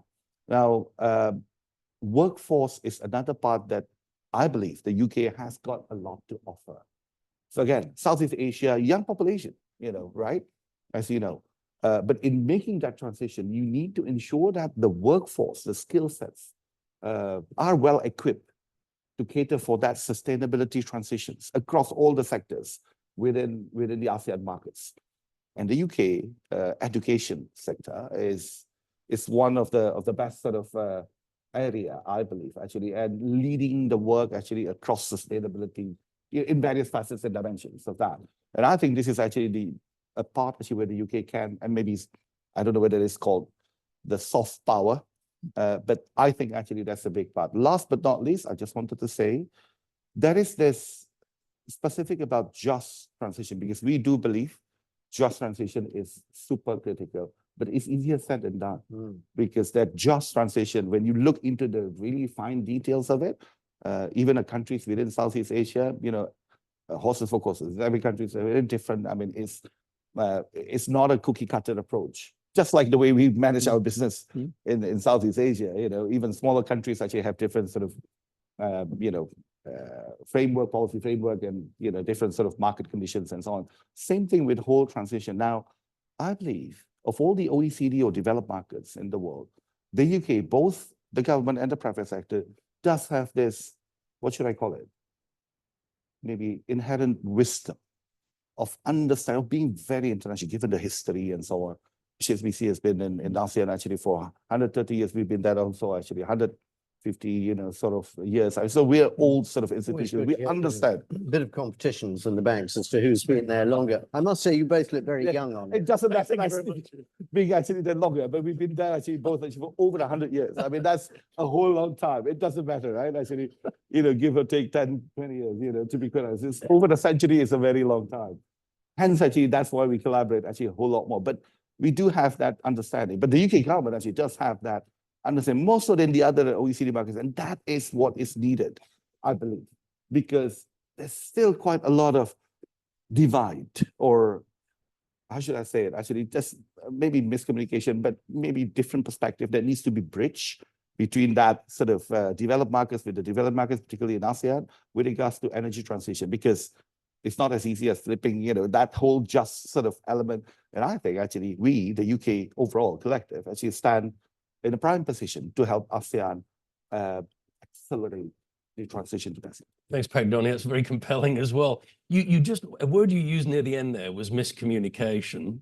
There's a danger of that. And you touched very briefly on taxonomy earlier in what you were just mentioning. And Richard, if I can pick up on that with you, I've heard for several years now, the taxonomy is confused. There's many terms, many abbreviations. I think it was mentioned in the earlier speech. And regulation can also differ between the markets, different stages of development. How do we bring about a harmonization of taxonomy that's used, the terminology and the regulation, and picking up on Minister Han's comment, to enable business and investors to move forward? Well, I think that's going to be well above my pay grade, trying to sort out all the different tax regimes of the 10 nation states of ASEAN. But, taxonomy, sorry, Richard, the terminology that's used for green finance. well, I think I'm already quite confused. Donnie, step in. So I think you need some technical help. But as a quick diversion, is there anyone from Prudential here? There is. Because Duncan is here. because one of the things I think that is most interesting is the way in which actually Prudential in Indonesia is a classic case in point. I mean, largest. You probably own more or less a quarter to a third of the government bond market. So the opportunity for you to do things in green government bonds and use insurance as a vehicle both to enhance the health capacity of the nation on the one hand, and then use the matching liabilities to generate green finance is fantastic. And that's done by the government, the host country government, but actually you're the catalyst for it, and it would be the same for other insurance companies. So I'm trying to wiggle out of defining. You're doing a great job, and maybe we can get the microphone to Duncan. Swiftly passing to Standard Can we pass the mic, because Duncan, I know you did, while you've got... As ever, Richard does a fantastically humble way of promoting Prudential, and I'd advocate Richard's role in the markets. The more he's out there, the better, as well as his service to his constituents here, of course. But that point about the local market development, capital market development, I mean, we work with HSBC and Standard Chartered and the banks on the project finance side, but we're at a different stage of the maturity. And as you say, Richard, I think for this discussion and the work that the UK government is doing on that capacity building with partners in ASEAN, it's about that long-term trajectory. We need to do this fast, but the potential to mobilize against the demographics that we're looking at in ASEAN, the different types of capital that come into play is really important. And it's not just about the project finance. What do you do with the projects when they come to maturity? How can you recycle that capital back? How do you develop the markets? And it's self-perpetuating, hopefully. In an ideal world that we need this to be, you then get the savings potential, you invest in the real economy. And let's face it, it's a debate we're having here in the UK. Because it has a green label now, it is obviously much more urgent in some ways. But actually, that point is, how do you look after the investment in your economy and take the savings to do that? So happy to come in later, but I don't want to monopolize. Richard, you do a fantastic job of presenting that to us. Thank you. But for those that don't know Duncan Buchanan, he's a Senior Director, International Relations, Public Policy from the Chairman's Office at Prudential. Thank you very much, Duncan. Yes, thank you. And a member of the UK-ASEAN Business Council board as well. Pak Donnie, did you want to pick up on taxonomy? regulation, harmonization? Any comments? Sure, Stuart. A slightly more, I'm also actually we're confused, hoping for a equally slightly more confused that- technical answer. But I think taxonomy is quite fundamental, as we all know, right? Because we operate with in different jurisdictions, different markets. The ASEAN taxonomy version 2 issued last year was quite a good progress, if you will. But I think actually more work needs to be done to do that reconciliation between that ASEAN taxonomy. So this is actually taxonomy that is being issued for green sort of financing, that's issued by the ASEAN sort of collective, if you will, right? During Indonesia's ASEAN chair last year.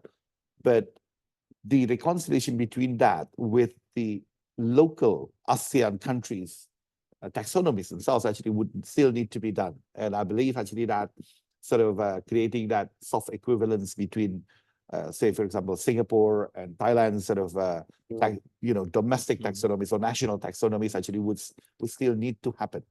But so that is very key in order to, again, help accelerate the financing that comes in from the capital owners of the world, if you will, going into the ASEAN markets. But let me make actually this point as well, Stuart. Actually, that taxonomy is not the silver bullet. It's not the end all. Like our JETP discussions, we see that there's enormous amount of policy reforms that needs still to be done. So there's been great progress, but there's still more work to be done in order to ensure that transition and net zero and climate financing actually can really happen in such a meaningful way. Local content requirement, domestic market obligations, negative investment lists. When you talk about renewable projects, you talk about the contracts on the purchasing power agreements, you talk about transmission. There's no transition without transmission, as they say, right? And ASEAN would require a significant amount of grid and transmission. You can't just build a renewable, whether variable or dispatchable, without that transition, because you can't deliver that electrons actually to where it's needed the most. Now, I think actually the TSA, this transmission services agreement is something actually that needs actually to be worked through. Different countries have different sort of policies and so on. So there's quite a lot of other reforms, not just the taxonomy. Stuart, can I ask a question which gets me out of being asked one? We've been talking quite a lot about different elements of acronyms that sort of provide government support and financing and so on. And that's fine. But the one we haven't touched on, which I think is relevant, but I'm interested in the two great banks' feelings on this, is really all the money that UK Export Finance, UKEF, has for many of these countries bilaterally, quite often £4 or £5 billion worth of not just credit insurance, but also of loans. And can we tap into that more on a bilateral basis when it comes to the implementation of some of the projects where we might want to convert, let's say, or close down a coal mine and then build something that's geothermal or wind or marine, whatever it is? Can we use that more? Because it only needs a minimum of 20% UK content. So is that something that the two banks can run with? We're so polite. Of course, sure. I think it's a great point. We both work with UK Export Finance, as do other banks, and they are a terrific partner. I think all of us would say that if we could speak on behalf of our clients, as each year goes by, it becomes easier for clients to access that backing. We have a very good track record of showing them. We have an understanding where when we show them a deal, we've got a pretty good feel in advance whether or not it's something they can support. I think often the biggest issue is awareness. Yeah, I'd say the same for free trade agreements. They exist, they're there. Are businesses aware of them? Do they make full use of them? Yeah. And I think the banking community generally works with UK Export Finance. Tim Reed, the CEO, travels the world, but also around the UK to raise awareness, to make sure it's used. Well, I can see in the audience, one or two distinguished friends and colleagues from around the Southeast Asia region, including the Indonesian ambassador, yes, half hiding there. But I hope that Indonesia will be a great leading example of a country that uses the UK Export Finance pot for Indonesia. In order to help with the JETP, the Just Energy Transition Partnership. and getting awareness out there. I hope that everyone here will just go away with that thought that there are these quite big, deep pots of money. And actually, it's quite a big commitment from the government, because it's not just the cash that goes into UKF, it's also having, you know, individual country directors and a whole stream of people who are focused on identifying really good sustainable projects in UKF. So that's a little bit of puff for an arm of government that doesn't always get spoken about, I don't think, quite enough. Wonderful promotion today, Richard. Thank you. Exactly. I was going to say that, yeah. actually, that, you know, thank you for raising that UK expert finance, Richard, because I think actually many of the people, James, actually, Arup, I know actually you know full well. So there's a lot of opportunities, right? I mean, this whole ASEAN, take for Indonesia, for Ambassador Desra is here, you know, significant potential across for any green sort of investment activities. It's not just for us, the financial sector, but, you know, engineering, you know, digital companies, other services sector, from consultancy, you know, to the whole entire sort of legal firms and so on. And I understand that that 20% UK component is not just goods, heavy machineries and so on, but also services. Yeah. So it's very big on service industries. I mean, I think actually that relevance is very big. And people here today that would be happy, I'm sure, to carry on the conversation if that helped some of the businesses that are here. But thank you for chairing the meeting so well, Richard. I'm not going to get paid for today, I don't think, at this rate, but we're going to break for coffee in a moment. But any closing thoughts, green finance, your times that you travel into ASEAN, the view from UK, any lasting comments for the audience? I think, you know, my overall observation would be that when it comes to anything green, crudely, we all divide into two categories: those who are deep evangelical believers and those who are pragmatists and see the value of this, but want to see it, you know, tangibly and for real, rather than the sort of evangelical Bible. And my instinct is that across Southeast Asia, most of our friends there are pragmatists. They want to see things that are going to make a real difference in their own life. And because I've just come back from Beijing, I think it's relevant to the capitals in Southeast Asia as well. When you feel the air quality, you know, twice as good as it was only sort of 3 or 4 years ago, that is a huge immediate benefit to everybody living there. And in terms of governments, particularly the democratic governments of Southeast Asia, who want to be able to deliver for our constituents, you know, that is something that you can talk about, that people can feel more easily than GDP growth, which is not always distributed evenly. And nobody on the street really understands what GDP growth means for them. So I do think that finding projects which result in cleaner air, more comfortable quality of life, I think those are great goals to go for. And that ultimately is what this is all about. Sometimes we get a bit lost in the detail, but if we hold that as the real aim, then I think we'll be in a good place. And if the UK is modest about what we have to offer, and recognizes that we've had mistakes as well as successes, and we become partners with Southeast Asian countries, banks, and ultimately green projects, then I think we can be useful, and that's what we need to be. Great comment, thank you. Pat Donny, closing thoughts? So I can't agree more with Richard and Stuart, and maybe actually just to add a little bit is that to all the UK businesses who are here, I think, look, ASEAN, not only that it requires a lot of investments, you know, in terms of making its commitment or accelerate its commitment to net zero, but I think we need to realize the opportunities, because ultimately, actually, commercial organization will remain commercial organization, but ASEAN presents probably actually the largest, if not one of the largest, if not the largest, commercial opportunities in the sustainability and climate initiative activities in the world. So, you know, turn the attention to ASEAN. I think actually there's a lot more actually across the whole entire energy transition, across EVs, across solar, you know, the heavy lifting parts as well. So for all of the UK businesses here. So I think actually that awareness actually needs to be built on, and have a look more if you haven't actually on the ASEAN opportunities, and that's where the future is. Pat, Donny, thank you. Richard, thank you. Thank you both very much. That was very enjoyable. Thank you. Thank you so much.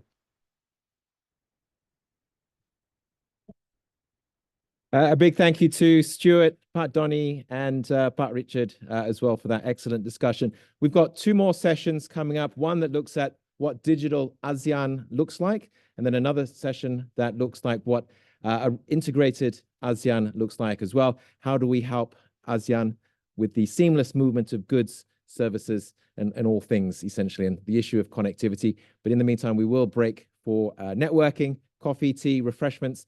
Please do find yourself back in the room in about 30 minutes, where we'll get underway with the next session on regional economic integration. Thank you.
Good morning once again, ladies and gentlemen. We can invite you to please have your seats. Those that aren't seating will have to ask questions and contribute to discussion. Lee and Natasha at the back still talking and not listening. We'll get you to contribute a little bit later as well. But welcome back, ladies and gentlemen. We have got two very exciting sessions coming up. One on digital ASEAN, which we will come to later. ASEAN's digital economy is booming and exploding and lots to talk about. But this session is on integrating and connecting economies. We've talked a lot about connectivity and we've talked a lot about improving intra-ASEAN trade as well. So can I please invite Mr. Richard Trelfall, the Global Head of Infrastructure, Governance and Healthcare of KPMG to the stage. And I'll hand over the session to you, Richard, to introduce your panel and the session further. Please give him a warm welcome. Alan, thank you very much, ladies and gentlemen. Good morning. So, as Alan's already said, this session is all about connectivity. It's all about connectivity across ASEAN. It's also about the connectivity of ASEAN into the markets of the world, and obviously particularly in this conversation, the UK market. It's a conversation about how do we draw on the power of the public and the private sectors working together in order to enhance that connectivity. And what do we mean by connectivity? We mean physical connectivity, stuff that I've spent 30 years of my career doing, physical infrastructure connectivity, transport, digital connectivity, energy, decarbonisation, of course, sits squarely in this debate. But we're also talking about the connectivity that drives trade and investment and finance, again, through the region and into and out of the region. We're also talking about the connectivity of cultures, of people, of tourism, of what makes ASEAN, in a sense, greater than the sum of its parts. So let's dive in. We have a wonderful panel of 4 speakers. 2 are going to join us here in the room in London, and 2 are going to join us online.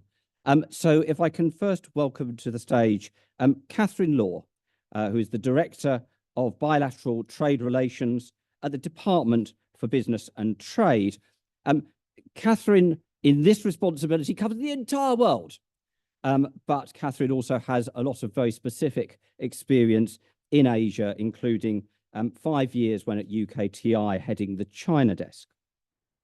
May I secondly invite to the stage David Boyland, the Managing Director for Asia at Mott MacDonald. David covers, as we all need to in infrastructure nowadays, the energy sector, but also has a lot of background in the transport sector. So I'm sure we won't better resist getting into a big infrastructure conversation. It says in your CV you're a veteran in project delivery, but you really don't look old enough.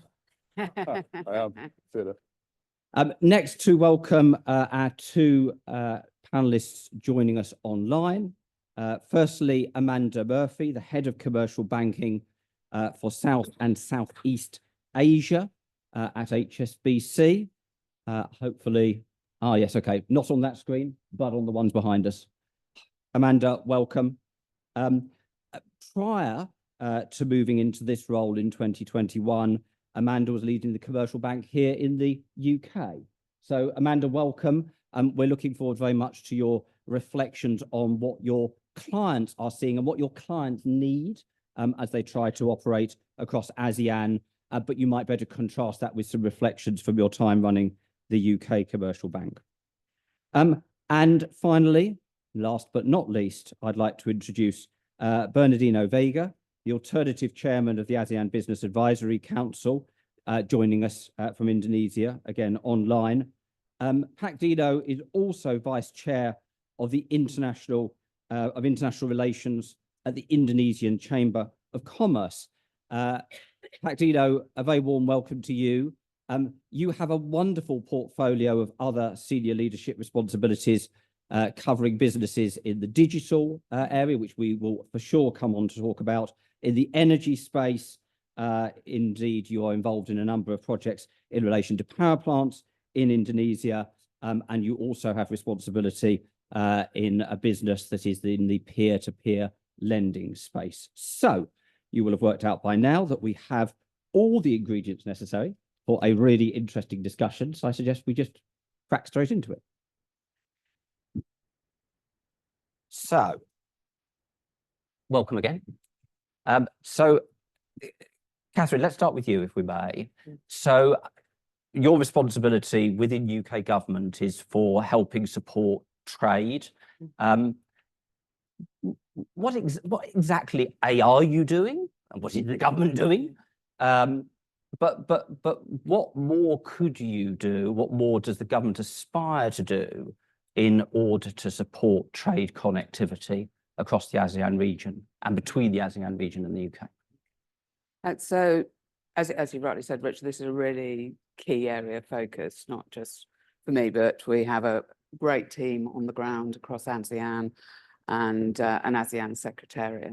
And since we became dialogue partners, it's been our really strong ambition to be able to connect more as the UK into the ASEAN market, but also to where we can support greater connectivity across that. And we've worked really closely with ASEAN partners and building on the sort of excellent blueprint for integration from the Secretariat, and develop from that what is our plan of action in this space. What can we do where we have the most benefit?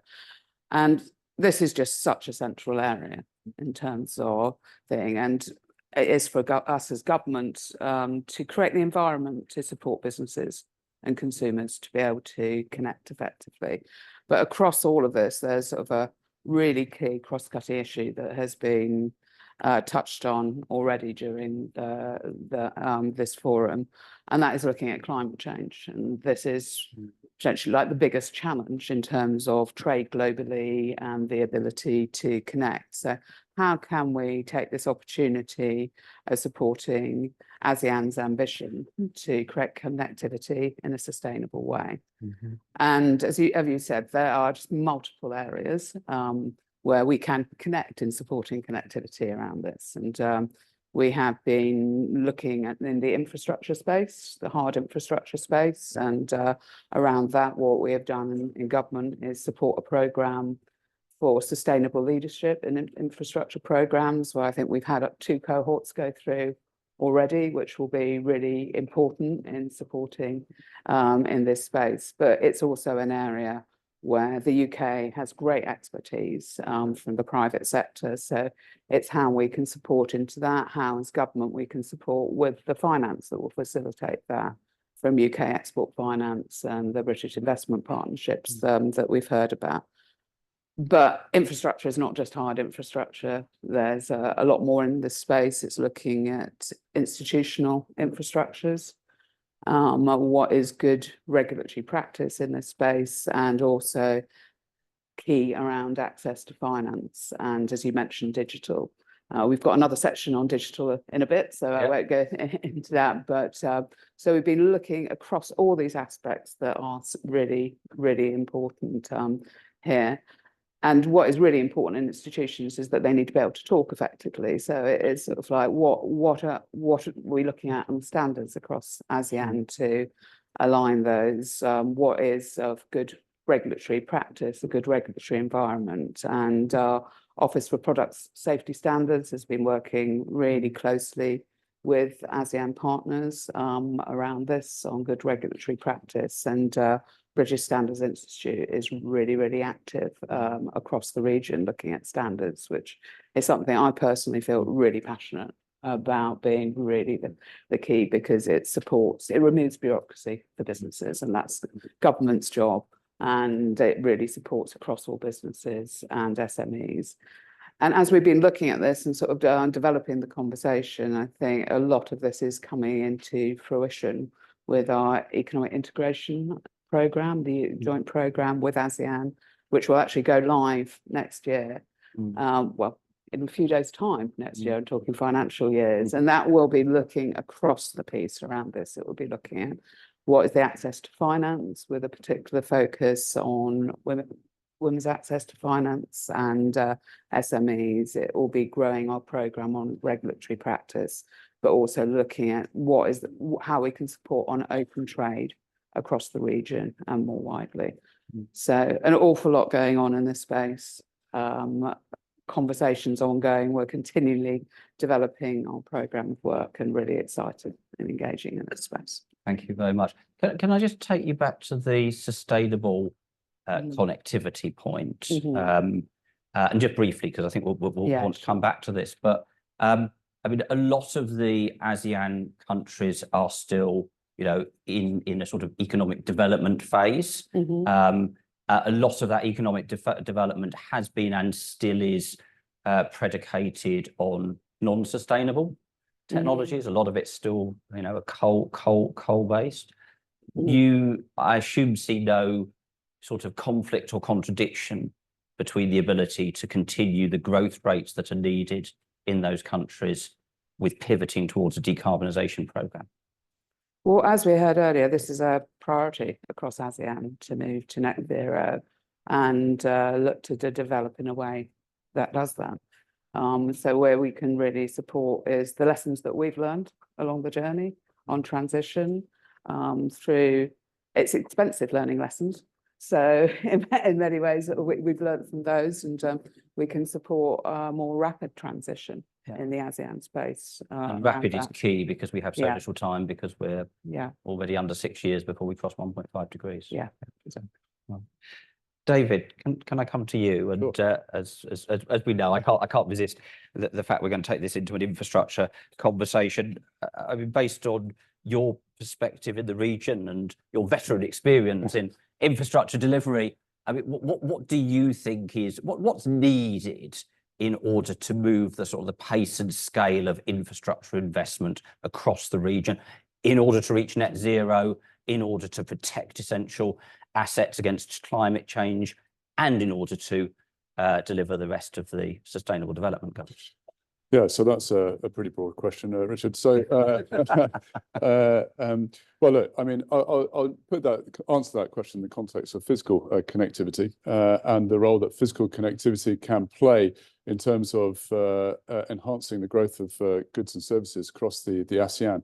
Now, when we talk about physical connectivity, a lot of us naturally relate to transportation corridors, to the role of road, rail, air, and shipping. Indeed, these transportation corridors, they are going to take an increased strategic importance in the ASEAN as the ASEAN grows economically. But when we look across the ASEAN, we can see that much of this infrastructure is either nearing, or it is at, or indeed exceeding capacity. We have the ASEAN hosting some of the busiest shipping routes in the world, some of the busiest aviation routes. And in fact, the congestion in some of the more economically active areas, some of the capital cities, notably Manila, Jakarta, Bangkok, to name a few, the congestion is well known. And all of this, you know, capacity issue on infrastructure is going to have an opportunity cost in terms of the economic productivity of the region. So it does need to be addressed rapidly. Now, what can be done to help? So it's going to take a huge engineering endeavour. I'm just going to major on the transportation infrastructure. We can take the discussion into energy infrastructure in due course. But on transportation infrastructure, it's going to need to take some world-class engineering skills to really deliver the infrastructure that's going to be needed to facilitate the trade. So what I mean by that, and this perhaps is where the UK engineering capability can come to the fore in a capacity to assist and support. The UK has been delivering this infrastructure for many decades, hundreds of years, in fact, and we've learned some hard lessons along the way. But actually, we've also honed this great skill in the UK of being able to look at engineering optimization. And I think we need to put a lot more focus and endeavour into engineering optimization of these schemes. It's not about, let's take a metro, it's not about where it's easy to put a station. It's about actually where the station is needed, and that is often in the more physically challenging location. So how do we facilitate that? We facilitate that for a lot more focus on engineering optimization to make it affordable and technically feasible to put it there. And if we put a lot more focus on that, drawing in that UK capability, then I think we can speed the scale of this necessary infrastructural development. The other thing I would just say, whilst we dwell upon the UK experience in this area, is that we have over, the hundreds of years developed a fantastic, globally recognized suite of engineering codes and standards. We talk about codes and standards harmonization. And actually aligned with that is some world-renowned engineering institutions who uphold those codes and standards. Now, central tenet to the UK codes and standards is the assurity of engineering safety. And safety by design, safety in construction, safety in operation. And often when we look at sustainable development, we are overlooking the very important role that safety plays in the delivery of infrastructure. And it's something where the UK is really a market leader. So if we can get a greater harmonization of those codes and standards, use the lessons learned in UK infrastructure, then I think we can greatly leverage a speeded up infrastructure development program. Of course, we can touch on this in more detail.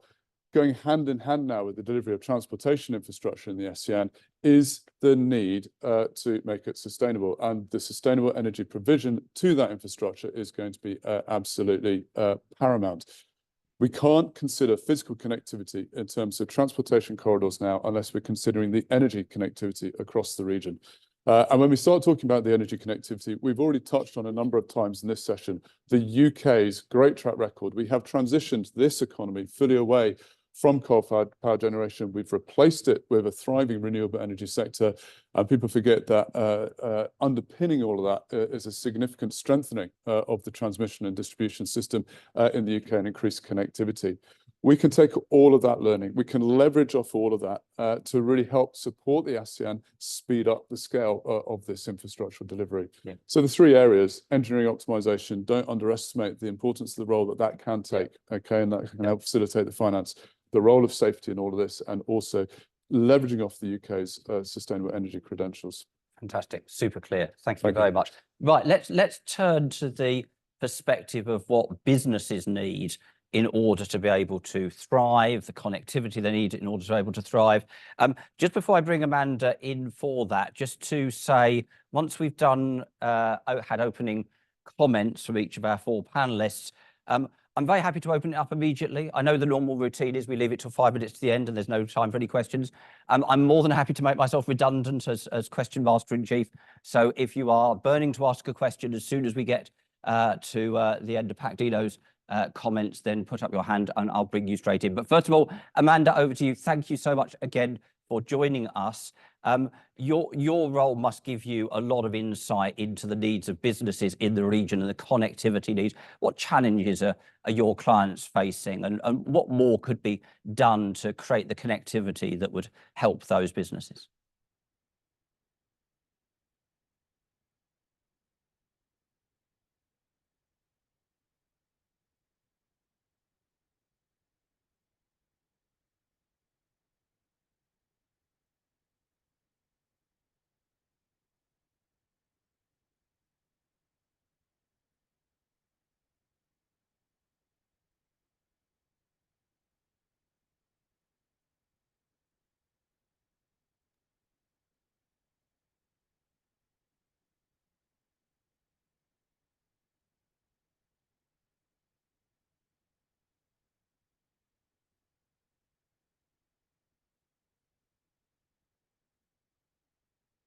Cars rely on this technology.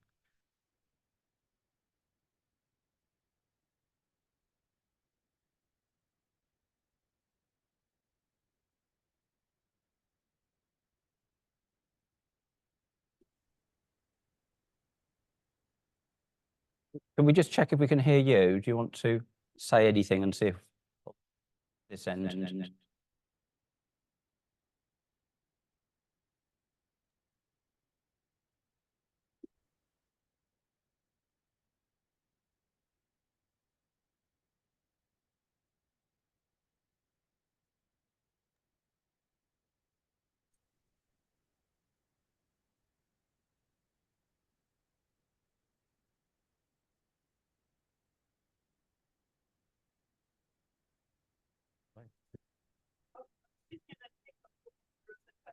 Why don't we do that? What an excellent idea.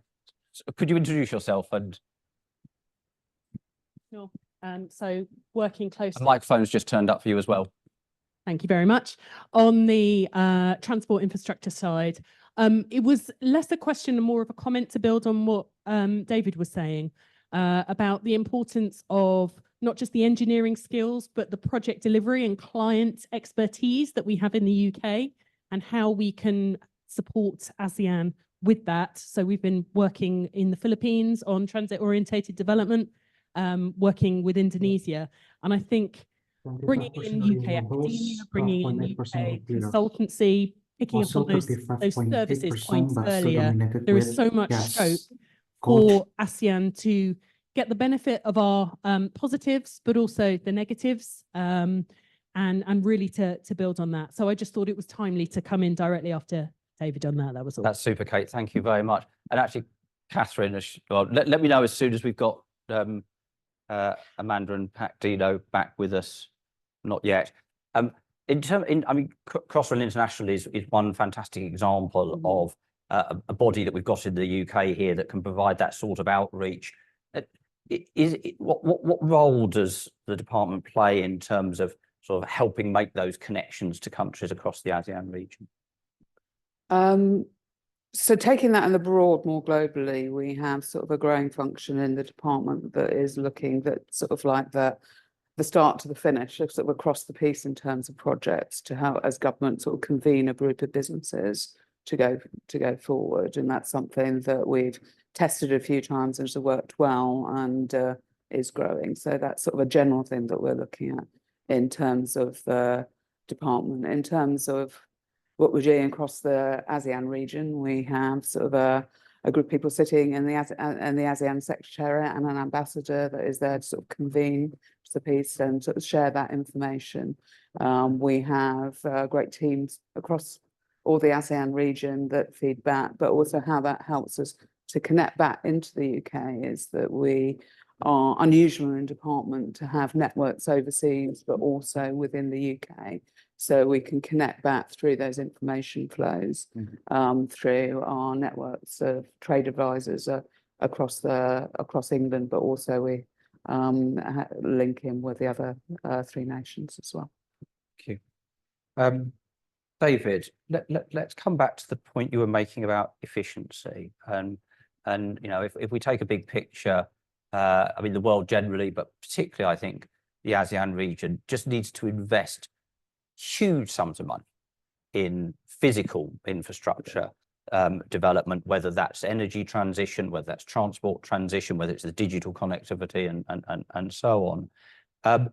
What do you see as the role of digital technologies in terms of improving that efficiency, the role of off-site construction, where do you see the trajectory going in terms of more advanced manufacturing, for example, in the industry? Well, let's just start with the engineering. Going back to the point I was labelling earlier in terms of the engineering optimization, that can only be done through having digital delivery at the core of what we do. Gone are the days of designing everything through 2D engineering drawings. We're talking now about developing incredibly complex engineering models, digital models of infrastructure. And when you're feeding all of that input data into that, you can then play around with it and look at multiple configurations of this infrastructure to arrive at your optimum outcome. All of that can only really be done through heavy emphasis in terms of the digital modeling capability. And of course, in order to feed the data into that, there is this necessity to have a level of remote sensing capability as well. Looking at engineering survey now through going out and doing that through remote sensing means the use of drone technology in particular is going to be fundamental. When we look at engineering delivery as well, there is a huge amount that can be done. I mean, before it was all about having the manpower, going out, being able to do the engineering inspections physically, whereas now actually through the use of clever drone technology and such like, maximizing that remote sensing potential, I think we can speed up a lot of that actual engineering delivery as well. The arrival of things like the carbon digital twin as well, when you start looking at the embodied carbon content of infrastructure, which is we haven't spoken about that much yet. That's an incredibly important consideration when it comes to delivering sustainable infrastructure. The carbon digital twin is something that now can really be derived. And again, you can play around with that engineering optimization to look at the carbon optimization as well. So embracing the digital world is going to be absolutely key. the UK really can actually be a leader here as well when it comes to things like the adoption of quantum sensing. And this is something that the UK is a market leader at. And this is really about enhancing, again, that ability, you can call it quantum sensing, the ability to sense and feed that back into digital engineering models. Thank you very much. So rumour has it that Pat Dino is able to speak to us. Pat. Can you guys hear me? Hey. Richard? Good, I can hear you guys. Yeah. So much for joining us, and I'm glad we've been able to sort out the technology. So look, just start with your. You have many roles, but start with your role in the ASEAN Business Advisory Council, and just share with us from the council's perspective, and obviously from your particular perspective from Indonesia, what are the priorities needed in order to create a better connected ASEAN? So, okay, let me just introduce myself. My name is Bernardino Vega, but just call me Dino. I'm I was the alternate chair for ASEAN back 2023 when Indonesia chaired ASEAN. Today it's Laos, and now today's chair is Odette, of course. And so I've been demoted to be what we call a council member. Once you're no longer, you don't host the ASEAN anymore. But throughout our chairmanship in 2023, we identified several key areas that anchors the ASEAN centrality. One of them is of course, you guys touch on some of those topics: trade and investment facilitation, of course, digital transformation, and an area which is called sustainability. And we've launched two initiatives called Net Zero, ASEAN Net Zero, and ASEAN Alliance for Carbon Market. And I think what we did last year in ASEAN, we went on a roadshow. I visited 15 countries, all 9 ASEAN countries, plus 6 what we call dialogue partners, including the UK. So I visited the UK last year when we were chair.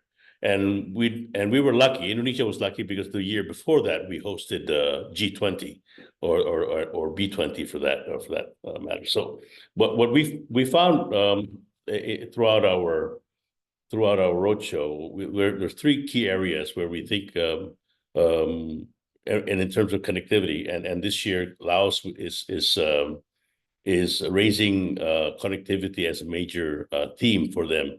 ASEAN enhancing connectivity and resilience, given that it's a landlocked country, and we're supporting Laos on that initiative.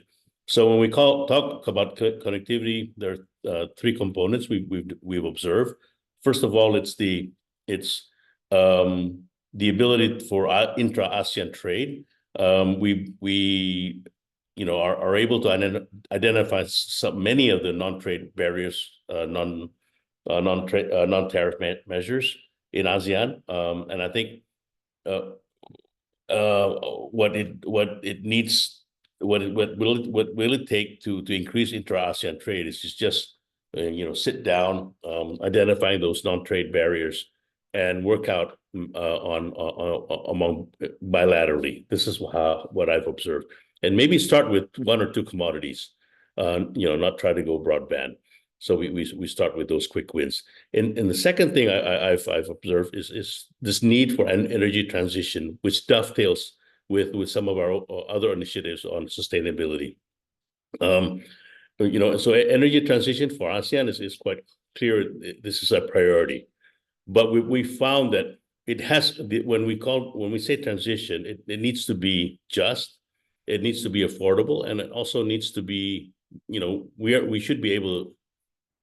It must be implementable, and what many of these initiatives, if I'm being honest with you guys, it will, the JETP, for example, Just Energy Transition Program.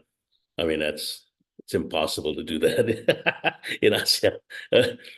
So we're looking at other alternatives, right? When we call transition, maybe we have to use gas, which is brown. But it's a better model, and we believe that in some countries, honestly, SMR should be part of the solution about modular technology. The other thing that we found, the third, right, is connectivity. And the former speaker is right, building a robust dynamic infrastructure among ASEAN member countries. Now, honestly, the country that has been heavily investing in infrastructure over the last 5 years in ASEAN is China, right? And China has been foremost in this initiative. There's a vivid example in Indonesia. Indonesia has the first bullet train that travels from Jakarta to Bandung in 30 minutes, when in the past it's like 4 or 5 hours, now 30 minutes. So you're connecting a bigger megapolitan area in that. And then the last thing I just want to raise is that in ASEAN, we've observed there's new economic corridors that's being developed. So addressing the traditional infrastructure hub points, we need to be able to identify new areas. Well, one example is the development of our new capital in Kalimantan. So Indonesia will be moving the capital city. In the past, we've seen other countries move capital city, but they only move it like 100 kilometers, 200 kilometers. We're moving an island to a different island. So that's a big challenge. But that also will develop, you will be able to develop new economic corridors. Last year, we identified UK technology that can actually be relevant for us in terms of developing these a new city, a new infrastructure. I mean, UK technology has proven in the region to be one of the cutting edge and state of the art. And I think that's where the role of UK businesses can be seen in the infrastructure push in the ASEAN region. Thank you. Thank you very much indeed. And I mean, the bullet train is an amazing example of just how transformational some of these physical infrastructure interventions can be. And I was in Jakarta last year discussing the development of the new capital, which strikes me as being this amazing opportunity. If you're doing something as bold as creating an entire new city from scratch, in the same way as the NEOM project in Saudi Arabia, for example, you have this opportunity to do that on a 21st century fully decarbonised basis. You want to come in? Just can't resist other than to acknowledge the fact that the bullet train had its operational readiness assured by McDonald and Crossrail International. So I just wanted to put that out. We'll allow you that plug. Now, the important question is, do we have Amanda able to join us now, or is Amanda? I'm holding. Can you hear me? Is fantastic. Fantastic. I was really good the last time, but I hope I live up to the same standard this time. Fantastic. Share with us the perspectives of some of your clients in the region, if you would be so kind. Of course. So I think first of all, we're hugely bullish about the region, and having run commercial banking in the UK and now in Asia, you can see how big the opportunity really is. And some of the key fundamentals are there. So for us, it's about connections. Many of your panelists might have mentioned connectivity and the corridors, and that's what we're seeing become even more prominent than before. I think the first thing is we look at CPTPP, and it's easy to walk past that, but it's such an important free trade agreement. And we're seeing more and more companies, both in the UK and in ASEAN, be even more aware of that. And that brings to life, the UK signed the Ascension Protocol last July, I think. And so that brings to life a real easy free trade, one of the biggest free trade areas in the world under this agreement. And there's a huge opportunity for UK corporates coming here in this way. But awareness needs to increase. The second thing we're seeing corporates tell us is that the new economy is becoming even more prominent. ASEAN has become less reliant on agriculture and on low-value manufacturing, and we're seeing lots of opportunities in new sectors, EVs in Indonesia and Thailand, consumer electronics in Vietnam, semiconductors in Malaysia, and health tech in Singapore, to name but a few. It's quite amazing how fast those have changed as well. And we've got a number of new economy funds across ASEAN to support corporates in this sector. But ASEAN is more than a supply chain partner. It's a huge consumer market in its own right. It's got a working population that's very digitally native, that's growing in wealth, growing in size every year. With 600 million people here and 11 trillion in GDP. So predicted to be the third largest GDP by 2026. So we're seeing much more consumption, particularly on e-commerce platform and the marketplaces. And Dino touched on sustainability. And we see that too from our corporates. We know that it's one of the most susceptible regions in the world to climate risk. But the energy transition does offer huge opportunities through public-private partnerships, through investments, and certainly in new areas of climate tech. We're seeing every day new deals being done across with European corporates, with Asian corporates.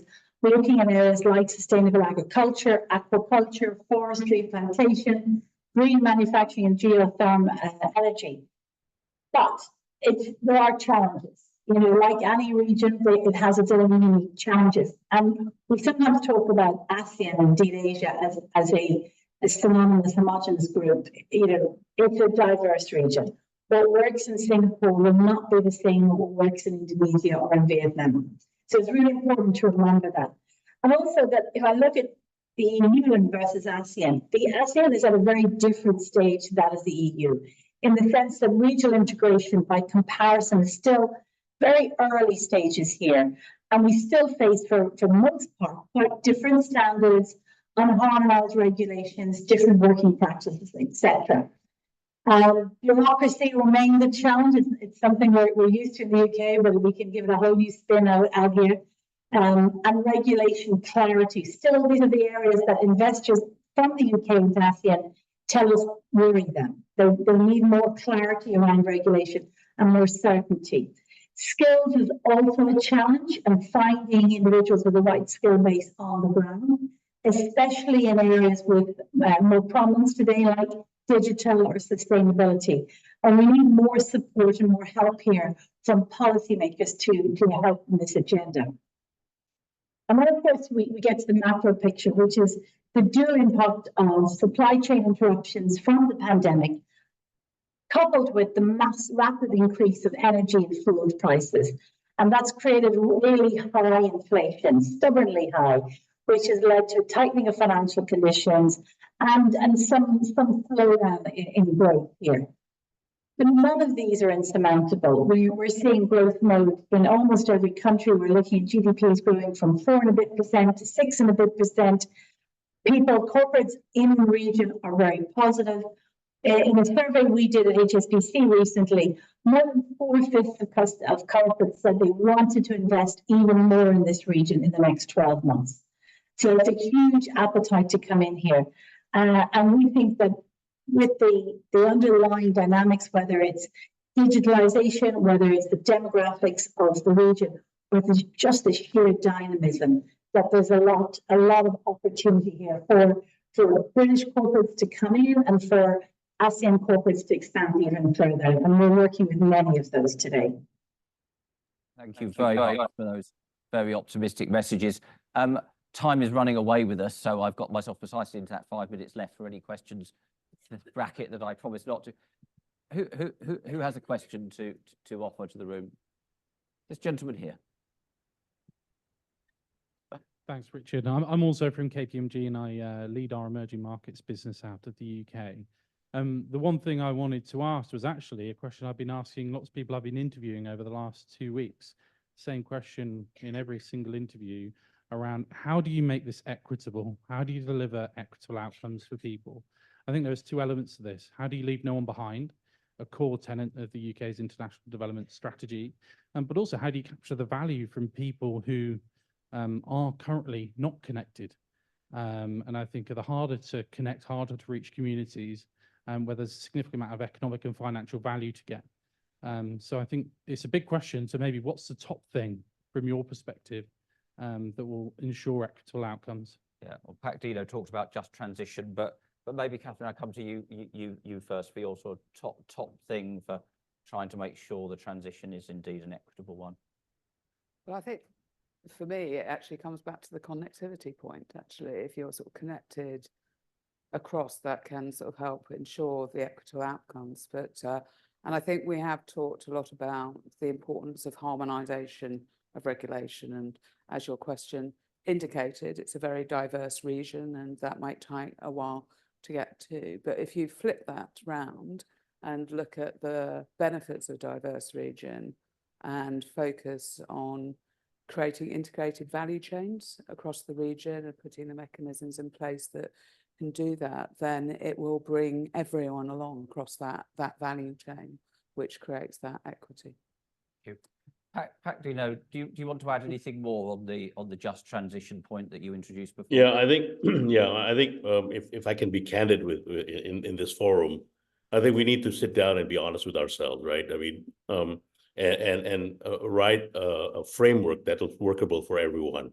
We can't have one region or one country write a set of regulations and then shove it into other countries and say, hey, you guys have to conform with these standards. And developing countries have those challenges too, right? We have we do want to transition.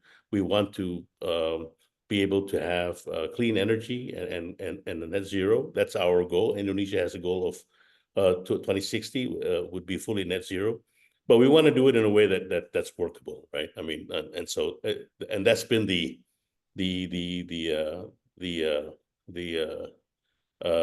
theme for ASEAN Business Advisory Council is to let's sit down and be honest and see what can work and what's feasible for us. And also, I'd just like to point out the UK has several initiatives that we could develop. And you have this one called the ASEAN UK Green Transition Fund. And that's something that is unique to the UK. I have not seen, well, I've seen it in other regions, but nothing's, but not as specific as this. And so maybe using that ASEAN UK Green Transition Fund, then we could come up with a more creative and more workable solution on just energy transition. Right, I'm going to wrap this session up. You've got 15 seconds each for the one thing. If you were going to put all your bets on the one thing that would make the biggest difference to the connectivity, what would it be? I think just recognising the importance of the strategic importance of transportation corridors and just making sure that corridor. Right, Catherine. Mate, I'll re-answer. I'm just going to come back on point on the importance of recognising difference on standards, and I think that will be key in terms of our collaboration and success of our collaboration. And totally agree there. And the UK's approach here is different from other countries, is that we share, and we know that everyone shares the same objective in terms of net zero. So our regulation for our businesses is based on compliance with the laws and regulations of the partner country. So uniformity of standards across the region would be your No, I think it needs to be on the sort of development side, but I was just saying it's about understanding that stage of development and putting the support in place, but also not putting on regulation that gets in the way of that development and penalises countries, which is not the UK. Thank you. Amanda, your 15-second top pick. Relationships, always relationships in Asia. Business is all done through relationships. The importance of long-term, sustainable, enduring relationships. That connectivity, the human connectivity, cannot be underestimated here. Thank you. Pat Dino, last word. I agree with Amanda. That was my point. Developing relationships, building trust, and creating a new collaboration among communities, among economies. That's important for us. Ships, trust, collaboration. What a great place to finish. Thank you to all my panelists. That's the end of this session. Thank you very much. See you guys. Thank you to Pak Desra.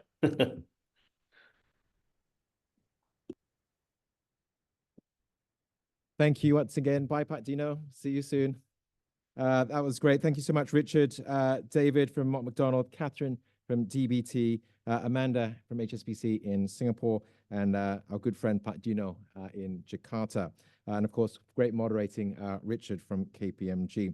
We're going to get the next panel on stage next, but I just wanted to make sure you knew who was in the room. There's some interesting people here, so do network during the breaks. We've got lunch coming up, but if I can get just a few people to wave their hands. We've got Rhiannon Harris here. Rhiannon's the incoming His Majesty's Trade Commission, Deputy His Majesty's Trade Commissioner for Southeast Asia, and we'll be moving out to Singapore in a couple of weeks. We're looking forward to a reception we'll be at together in Singapore. We've got UK Export Finance in the house, UKEF. Hello, welcome. We've got Crossrail, who we heard from earlier, Prime Minister's Trade Envoy to Laos, Heather Wheeler at the front. Pat Desra's here, Indonesian Ambassador to the UK, also still here. Thank you very much for joining us. And we've got partners from ACCA, we've got ARAP, we've got BDO, we've got the Chartered Institute for Securities and Investment, Helena, hello, Mott McDonald, KPMG, Oxford University, Professor Tim, Pearson, Prudential. So lots of great UK companies in the house. Please do network amongst yourselves during the break. But right now, we're going to talk about digital ASEAN.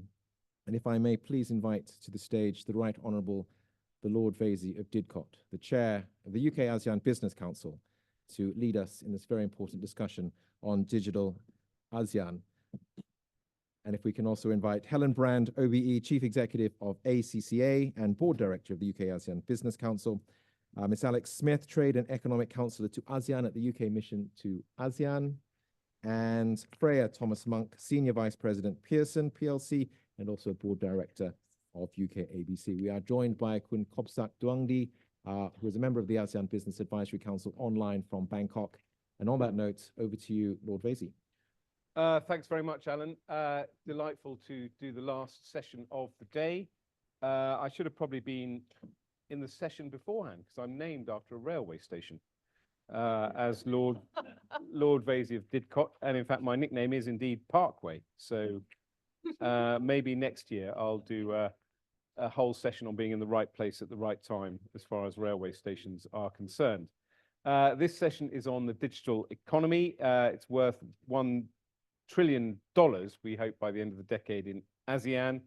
And in fact, thanks to the Digital Economy Framework Agreement, it's going to double as well to $2 trillion. Obviously, all economies are now digital economies. It's a bit of a truism, but obviously it's also a truism that the transition towards a digital economy throws up a huge amount of issues. As Alan pointed out, we're joined by a plethora of experts on the panel, but I'm not going to reintroduce you all because you've just been introduced. But let's start with Alex Smith. Fantastic. Just to remind people, you are the Trade and Economic Counsellor to ASEAN, the UK Mission to ASEAN. You're based in Jakarta. You lead on engagement with ASEAN in regard to our economic agenda, and digital transformation is a very important topic for ASEAN. The UK has credibility in terms of digital innovation. We have credibility in terms of cyber security. This is a great issue for us. So how is it playing out for you in your role? It's an absolutely huge issue, Lord Vasey. A pleasure to join the stage with you, who is an expert in all fields digital from your time in government. I wouldn't go that far. So completely, it's a huge issue. And when I speak to the numerous ASEAN governments, the ASEAN Secretariat, ASEAN businesses, and indeed we've heard it in the room today, digitalization is the top theme that's on the minds of those in Southeast Asia. Just last week, the UK published our digital development strategy, talking about the importance of digital transformation in developing the world's economic growth. And that had a really interesting stat that jumped out to me. In between 2010 and 2019, the size of the digital economy doubled. And noting what you said there about ASEAN, without any intervention, it will reach that 1 trillion number by 2030. So there's a huge wealth of economic opportunity here, which is really important for the ASEAN region, given it is such a diverse space. And yes, who published the digital development strategy? Foreign Office. Yeah. For a global digital. It's a global digital development strategy. Please take a look. Yeah, I can send a link. Yeah, So Yeah, so the UK is playing a huge role in this space. We are a very significant voice. Our business community is outstanding in this area. The UK is home to 140 tech unicorns, more than Germany and France combined. I think that's the second largest number in the world. Our policy is very forward-leaning in this space. So the UK entered into the Electronic Trades Documents Act through our legislation late last year, enabling all digital trade to be recognised the same as physical trade. It's a huge move forward and a world leader. And we heard Minister Hans speak earlier about the role we're playing in the WTO in championing e-commerce. And not allowing any tariffs. Exactly, yeah, tariff-free trade. I wouldn't want to pay a tariff sending an email. I don't know about you. It might be the only way we pay for our deficit, but we're going down a rabbit hole anyway. Carry on. So what does that mean for ASEAN? So ASEAN is entering into an agreement. We heard DSG Satminder Singh speak about that earlier today, the Digital Economy Framework Agreement. I believe that it's going to be monumental in terms of how ASEAN view digital trade and digital transformation moving forward. And I commend ASEAN countries, Minister, the Indonesian government last year that pushed forward as part of their chairmanship to enter into this agreement by 2025. And the agreement is very broad-ranging. It covers digital trade, but also cybersecurity, digital ID, so all the different components that one needs to run a strong digital economy. And BCG has predicted that if that agreement is implemented, it will double to 2 trillion, as you said. So what role can the UK play? So here at the UK mission to ASEAN and working with our network of embassies across Southeast Asia and colleagues, Catherine back here at home, I think there are 3 different ways. So the first is dialogue. That's really important. We just heard Pat Dino talking about building trust, and we do that through dialogue and engaging. And that was a core reason why the UK bid and was successful in becoming a dialogue partner in 2021. And the first thing we announced after that was a digital innovation partnership, something that came to the UK from ASEAN. They asked the UK for our help, and we're very happily obliged. And using that partnership is a great mechanism to continue dialogue. But it's not just about government dialogue. Business-to-business dialogue is really important. So just a couple of weeks ago, we finished our second Southeast Asia Tech Week, where we brought a delegation of 25 British tech companies to tour around Southeast Asia, visiting 3 cities. We did that again last year as well. And the importance of bringing businesses together to share lessons and to create partnership is really important. The second area I'll touch on is technical expertise. So the UK is very fortunate. We have a wealth of technical expertise on all things digital. And right now, well, I've probably gone to bed now, given the time difference, but right now we've had a visit from the International Chamber of Commerce into ASEAN, meeting with the chief negotiators of this DEFA agreement to talk about the importance of legal reform and digital trade. So a great example of how we and the team in DBT have helped bring technical expertise to ASEAN. And the third one that I'll touch on is programming. So the Economic Integration Programme that will be on stream in just a few days' time is going to be the first real UK intervention into ASEAN since becoming a dialogue partner, worth £25 million over the next 3 years.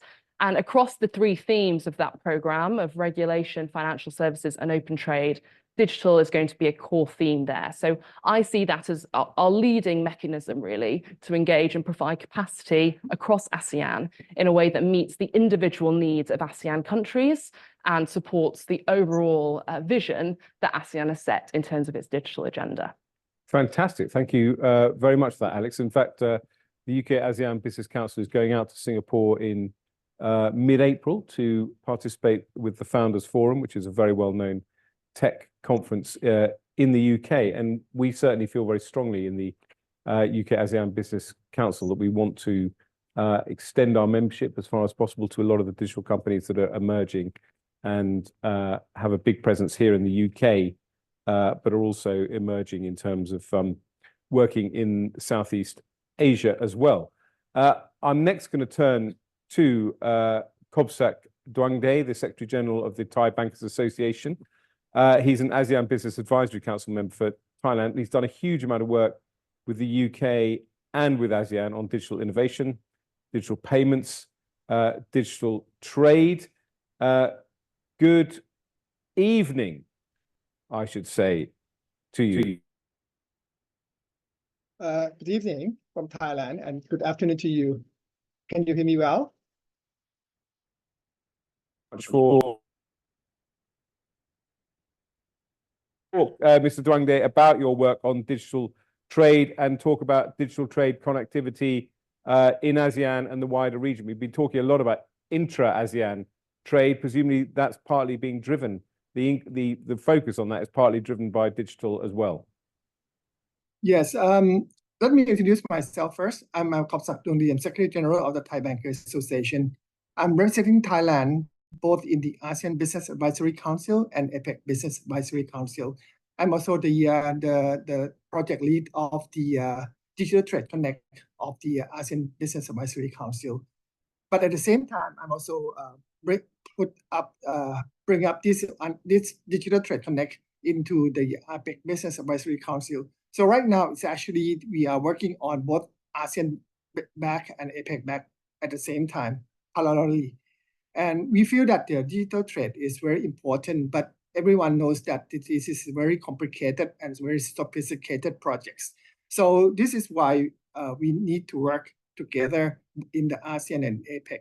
And as you are aware, that the majorities of our trade partners are in APEC and also UK and EU. So we are trying to expand the network in working this among these countries. So among with the friends of the ASEAN. So the digital trade is actually addressing several issues right now in terms of the trade facilitation, inclusion, digital supply chain finance, also SME capacity building and access to finance, and also sustainability that you discussed in the earlier session. So this is the things that have been addressing several issues for ASEAN.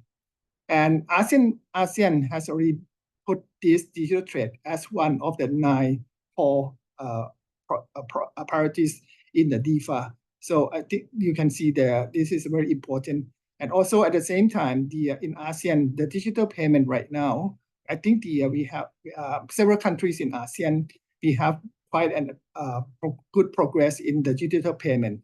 So when we have a good progress in digital payment, so trade is another issue that we have to work with. Thank you.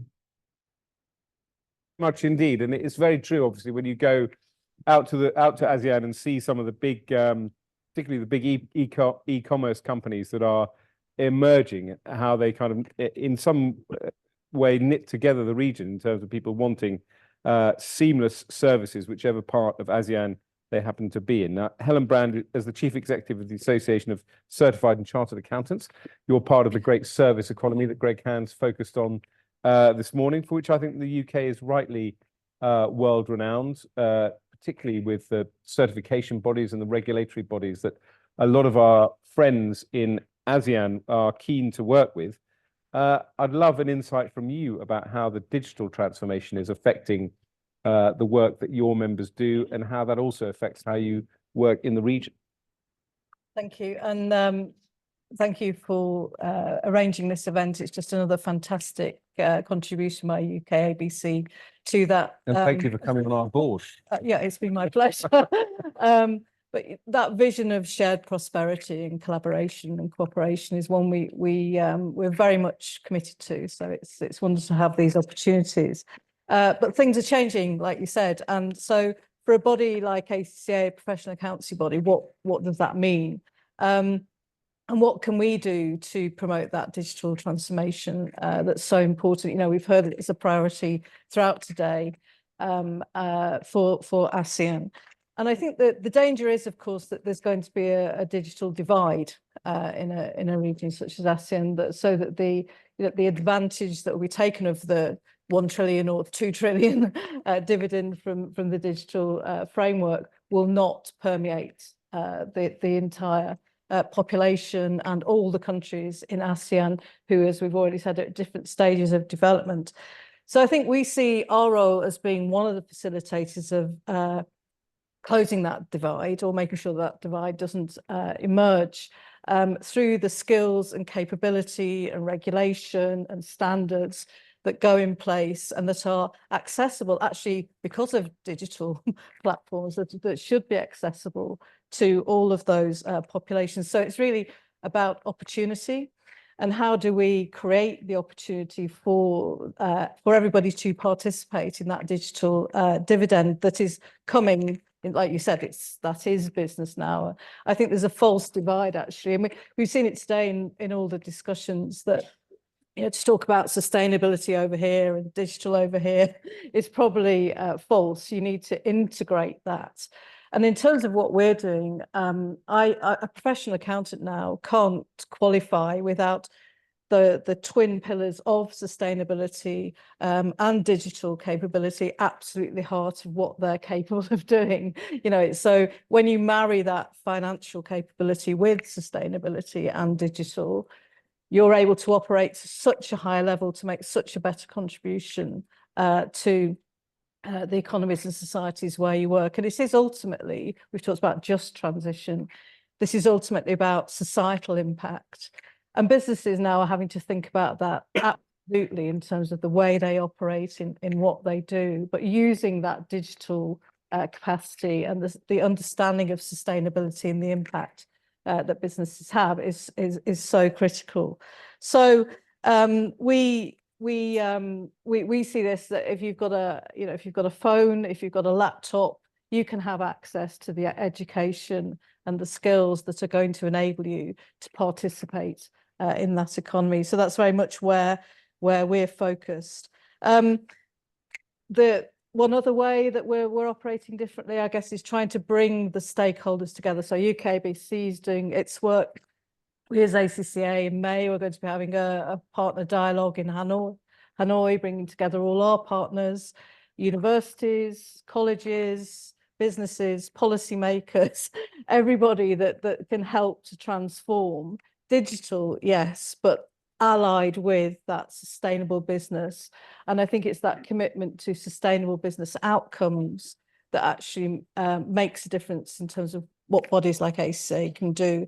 So our 60,000 odd students who are in ASEAN at the moment, are nearly 30,000 qualified members who live in ASEAN.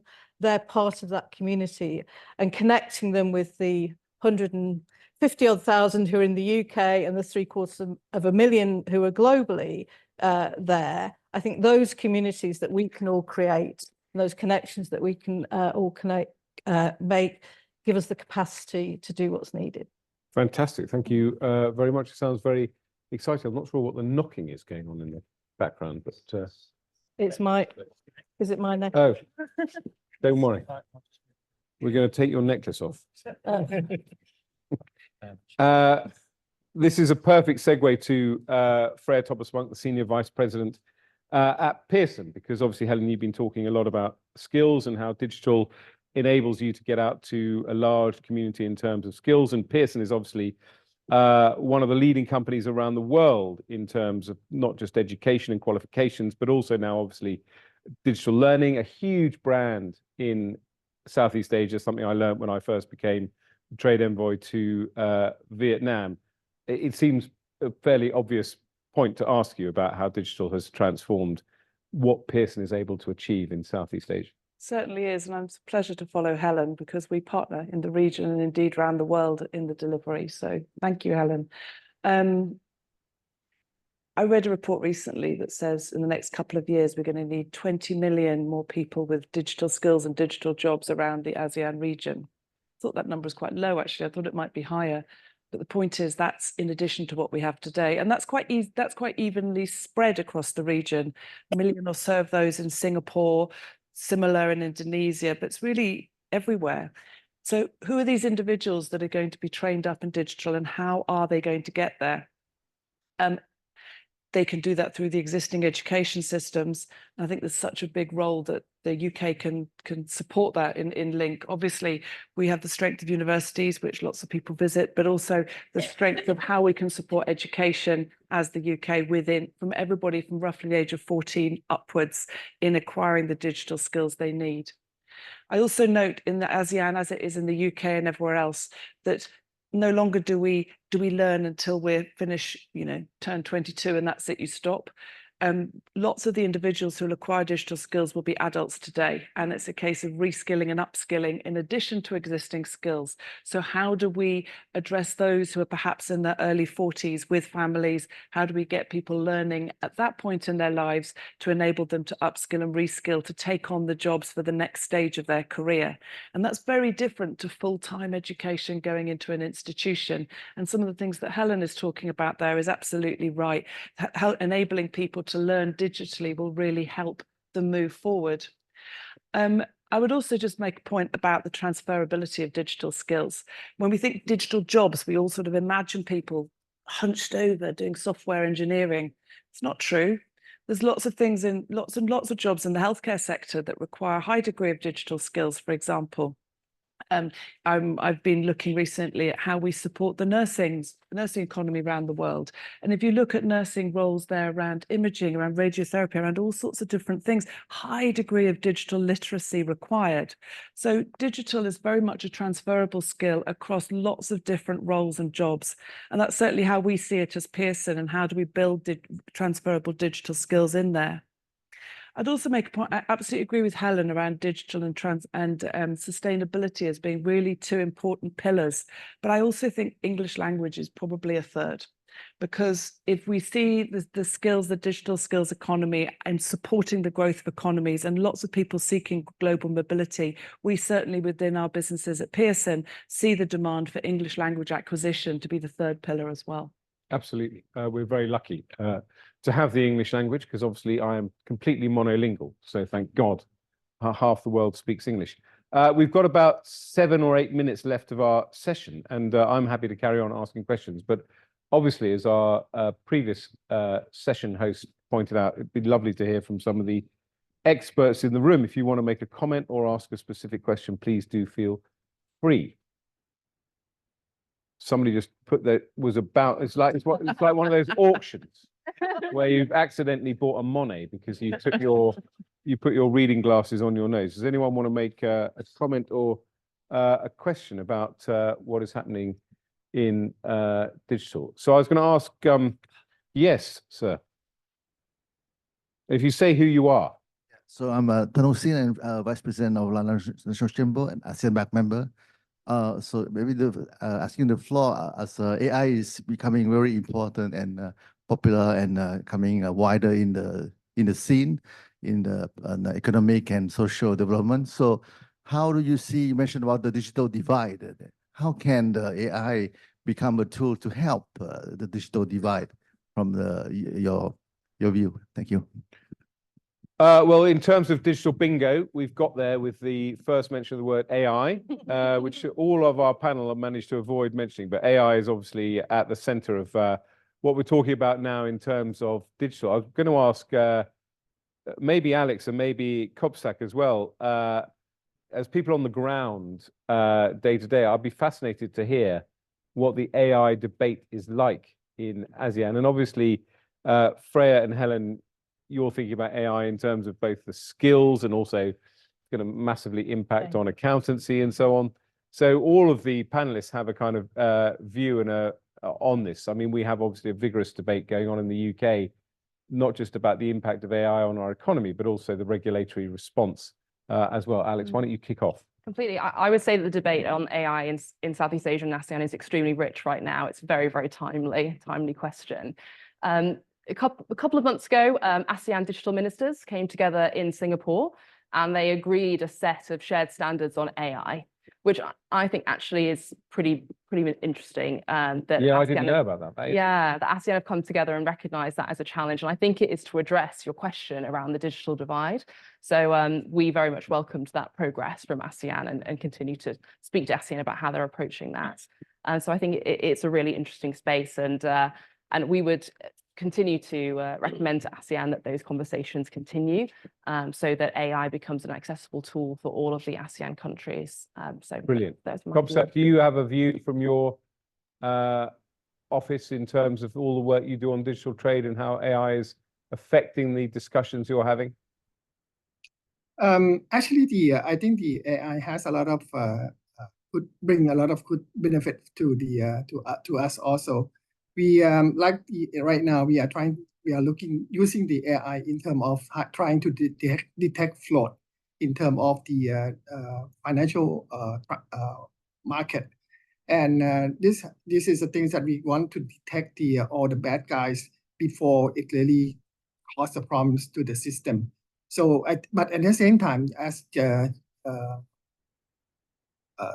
one of the panelists just mentioned, we have to come up with and agree upon on the standards and what the rules and governance on using the AIs.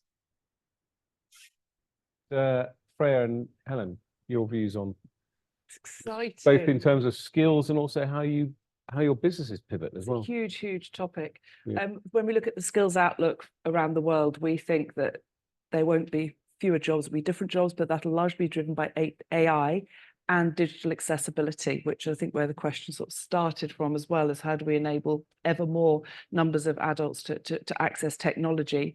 It's going to change everything. When we thought about the internet 30 plus years ago, it's going to feel like a similar revolution, but in a way that drives greater productivity and automation and enables new things to happen.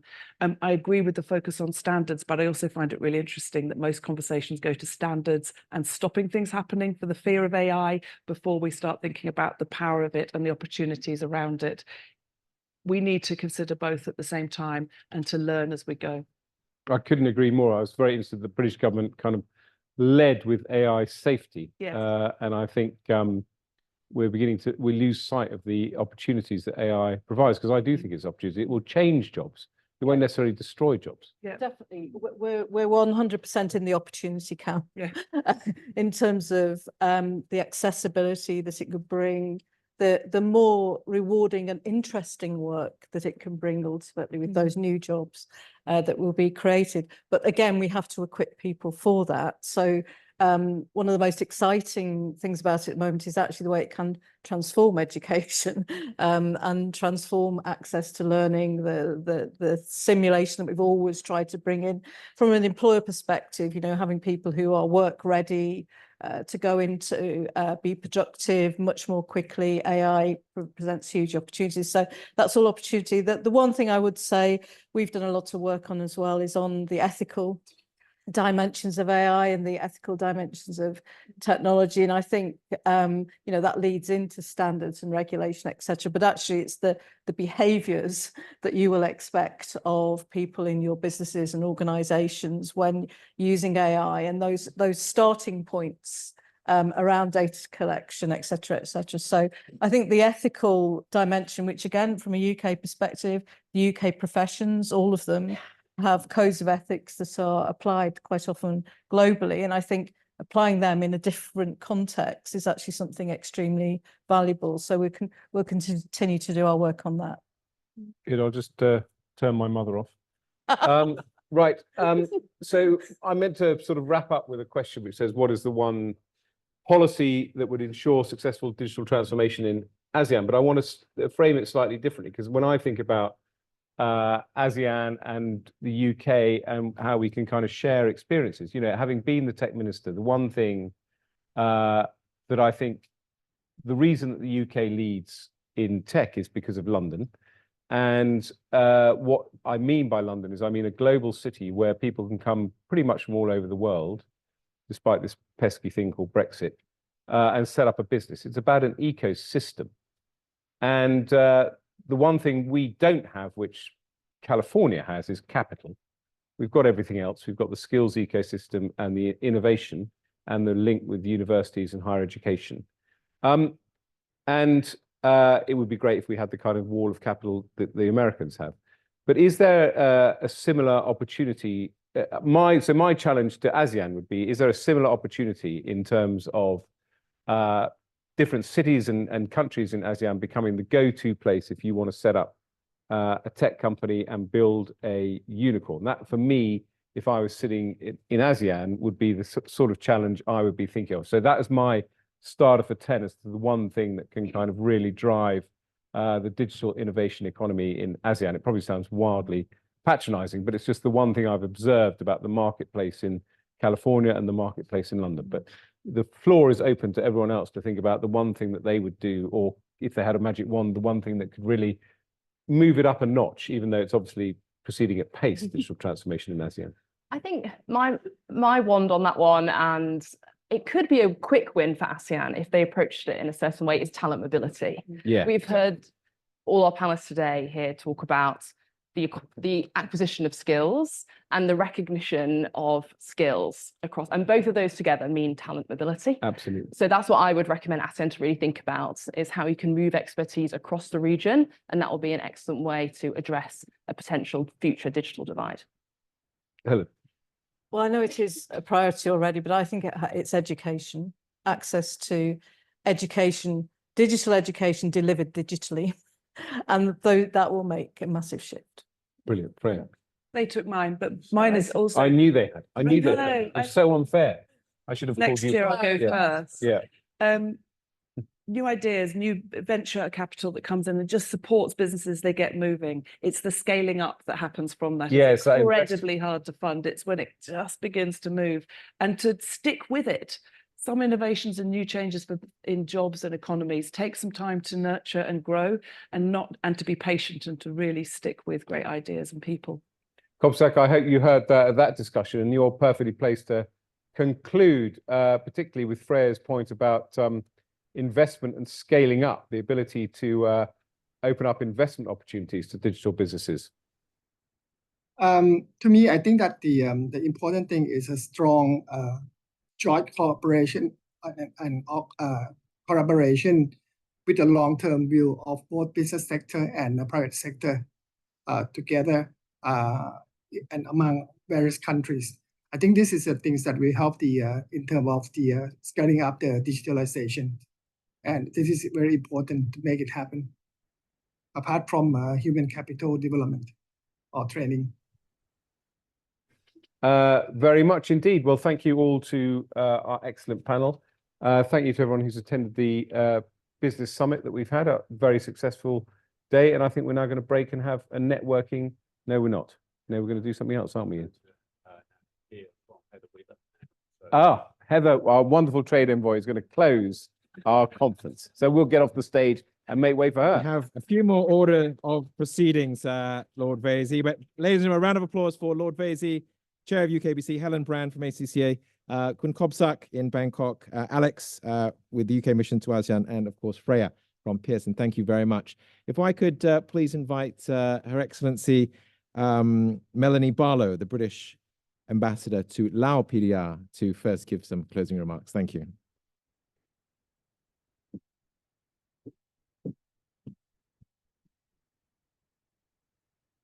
Excellencies, distinguished guests, it's a great privilege to be here for this really stimulating discussion today.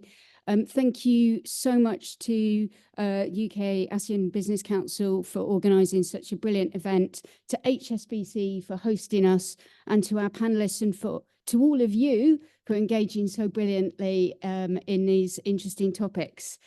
And there's no greater demonstration of our growing ASEAN trade relations than being joined here in person by Minister Commerset and his strong delegation. So thank you, Minister, and your delegation for being with us today.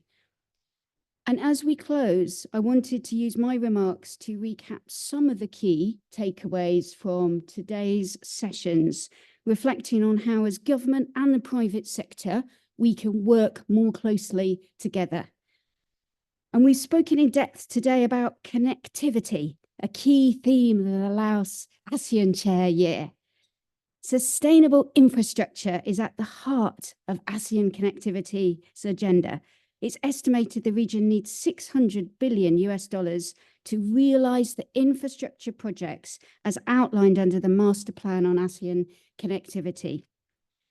And the UK is proud to support ASEAN to meet its ambitions through direct support, such as Catherine mentioned, delivering the ASEAN Sustainable Leadership in Infrastructure Programme, and through other tools available to ASEAN countries like British Investment International. And connectivity is so much more than bricks and mortar, as we heard. It's about systems and standards and regulations coming together. And it also encompasses bringing our citizens, our people closer together So I can't think of a better example of strengthening people-to-people links than this morning's forum and a networking lunch we are very close to. And we've highlighted sustainability as a permanent feature of our economies. Global trends demonstrate that adopting greener practices can have real benefits for companies, including increasing profitability and opening access to new markets and new sources of finance. And we also heard how green technology can improve the lives of individuals.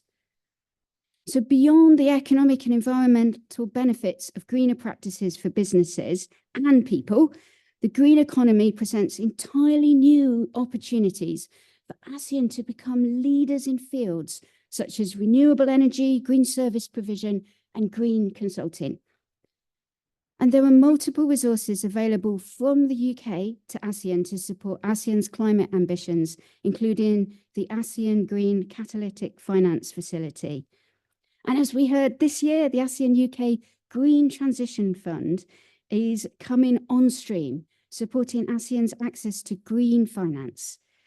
By aligning our engagement in green finance, this provides an additional opportunity to achieve commercial outcomes for both ASEAN and the UK in the long term.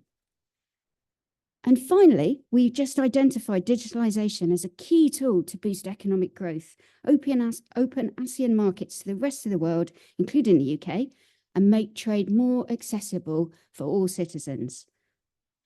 ASEAN's digital economy is projected to triple by the end of the decade through the natural adoption of digital tech, growing from approximately $300 billion to almost $1 trillion by 2030, as Alex outlined. However, with ASEAN's plans to enter into the Digital Economy Framework Agreement, which we heard about, this growth could increase up to $2 trillion, doubling. And the 9 priorities of the Digital Economy Framework Agreement have captured our attention. We do hope we can continue to work together to support this vital work stream in ASEAN through the ASEAN UK Digital Innovation Partnership and the Economic Integration Programme. And we heard also that is just coming on stream. So these are new tools and new opportunities to take things forward. Looking ahead, let us commit to furthering our business engagement to support the Chair's priority economic deliverables and strengthening the UK-ASEAN partnership. Together, we can forge enduring connections, drive innovation, and contribute to the shared growth and prosperity of our nations.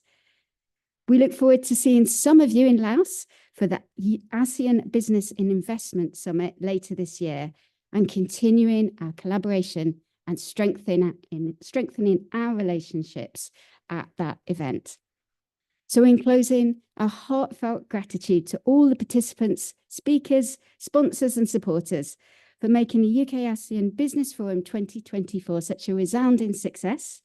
We're immensely thankful to HSBC, ACCA and KPMG for your unwavering support, which has been instrumental in bringing this event today to fruition.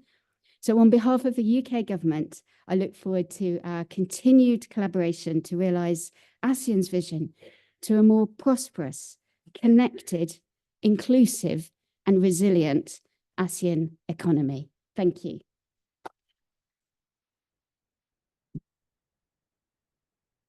Thank you very much, Ambassador Barlow. If I could now invite Heather Wheeler, MP, Prime Minister's Trade Envoy to Laos PDR. Please give her a warm welcome.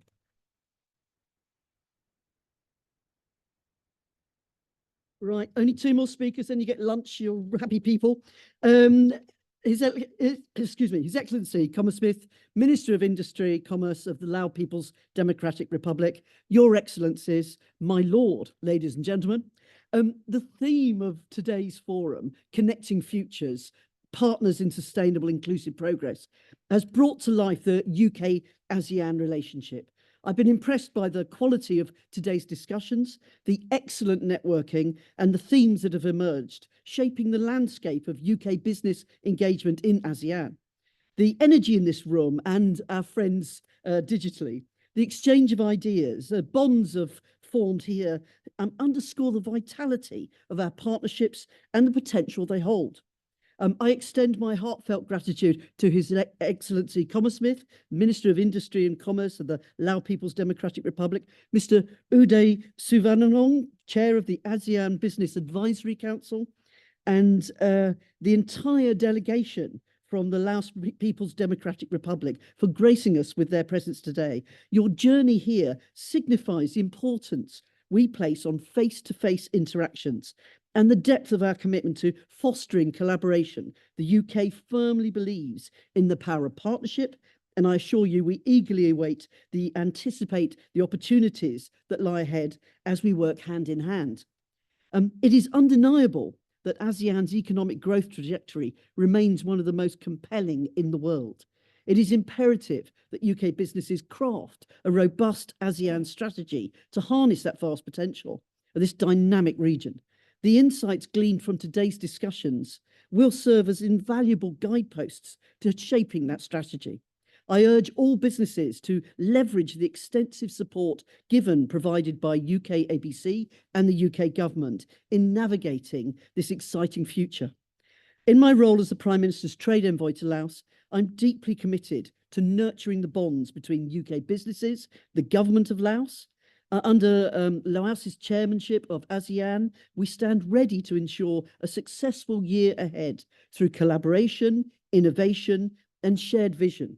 Together, we will chart a course towards prosperity, sustainable growth for all. And as we conclude this forum, only one more speaker. I'm delighted that we will continue our discussions in a more informal setting this evening. I look forward to hosting the Laos delegation at the Foreign Office, where we can further strengthen our relations and reflect on the discussions of this morning. In closing, I extend my heartfelt thanks to the UK-ASEAN Business Council, the ASEAN Business Advisory Council, to our sponsors, HSBC, KPMG and ACCA, and to all of you for joining us, and for your invaluable insights and your dedication to forging a brighter future for UK-ASEAN relations. Let us embark on this journey together as partners as we unlock the boundless opportunities that lie ahead. Thank you very much for coming. Thank you.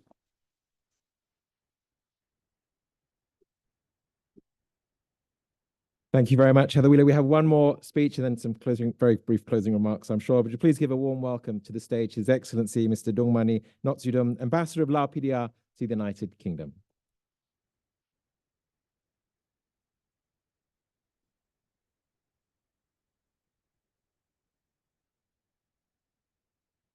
Excellencies, ladies and gentlemen, distinguished guests, thank you very much for letting me to say some few words in concluding the forum today.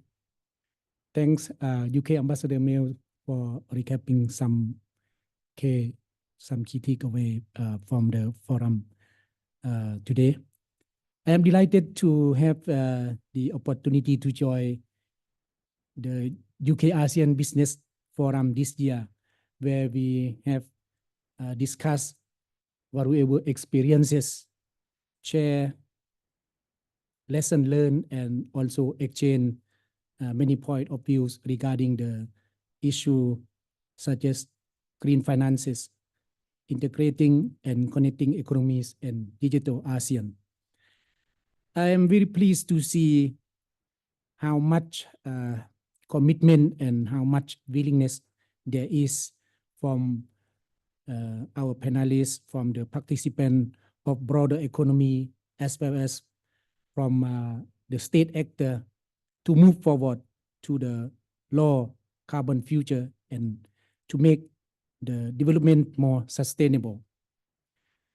Despite the fact that there are many challenges that the some of the ASEAN member states, including Laos, is facing, we all, including Laos, are committed to our what we call nationally determined contribution.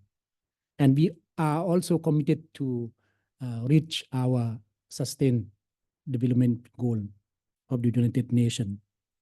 Under the theme Enhancing the connectivity and resilience the Lao PDR has chosen for its chairmanship this year, transforming for digital future, forging an inclusive and sustainable future, and integrating and connecting economies are amongst our priority we have set to reach for this year.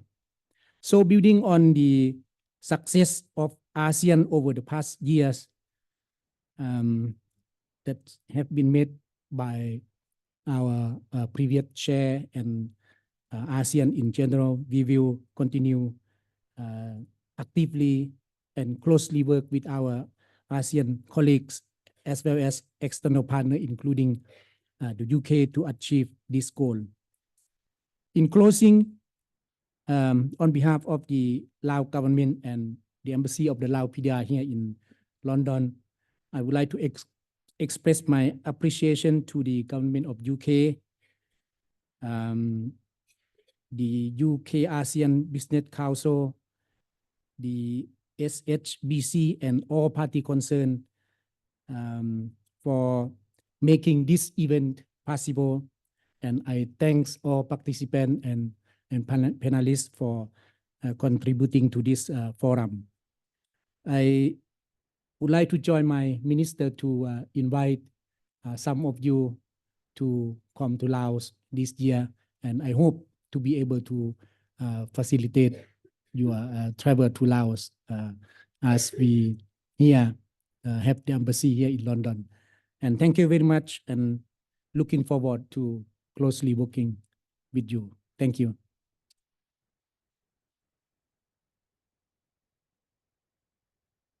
Thank you very much, Ambassador. And to have the final word for this morning, could you please give a warm welcome back to Mr. Stuart Tate, Head of Commercial Banking UK, HSBC, and Vice Chair, the UK-ASEAN Business Council. Thanks, Alan. I had the simple job of opening, so I've got the simple job of closing. It's been a real pleasure to host you. I hope you enjoyed the day. I hope you found it informative, because that, in many ways, is what this is all about. I hope you found it productive. I hope you found it interesting. There was a fair bit of entertainment on the panels, which I hope you enjoyed. But most of all, I hope you found it actionable, that there were some points, facts, figures, some thoughts that got you thinking on how you're going to put some of this into action. It is clear, I think, to all of us that there's many opportunities for the UK and ASEAN to work together. There's a lot of growth that lies ahead, but it takes cooperation, whether that's in the fields of sustainability, trade, digital, and some of the other areas that were touched on today. And that cooperation includes government working with business, not just business and business or government, but us all working together. So, as we're about to have a free lunch from a bank, which doesn't happen very often, Pak Donny, I hope you don't mind me saying that. And there'll be networking outside as well, which again is a very important part of this. I just want to thank everyone who's been involved in making today happen. It's too easy to forget the many people that have put this together. A couple of technical glitches, but we recovered, thankfully.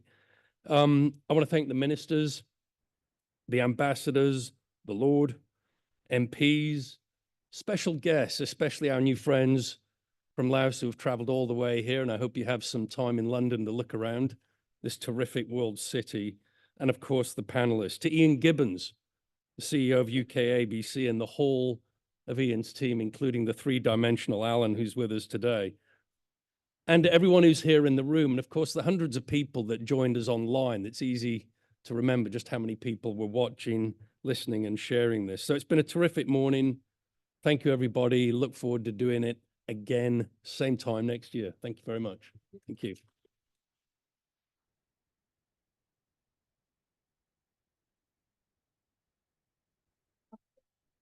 And that just leaves me to say thank you very much, everybody, honourable ministers, Mr. Odette, Chair Lord Vasey, and distinguished guests, ladies and gentlemen. It's not quite over. Please do enjoy the lunch, as Stuart said. But for those of you online, we're signing out from London. Enjoy the rest of your day, and lunch is now served. Thank you and good day.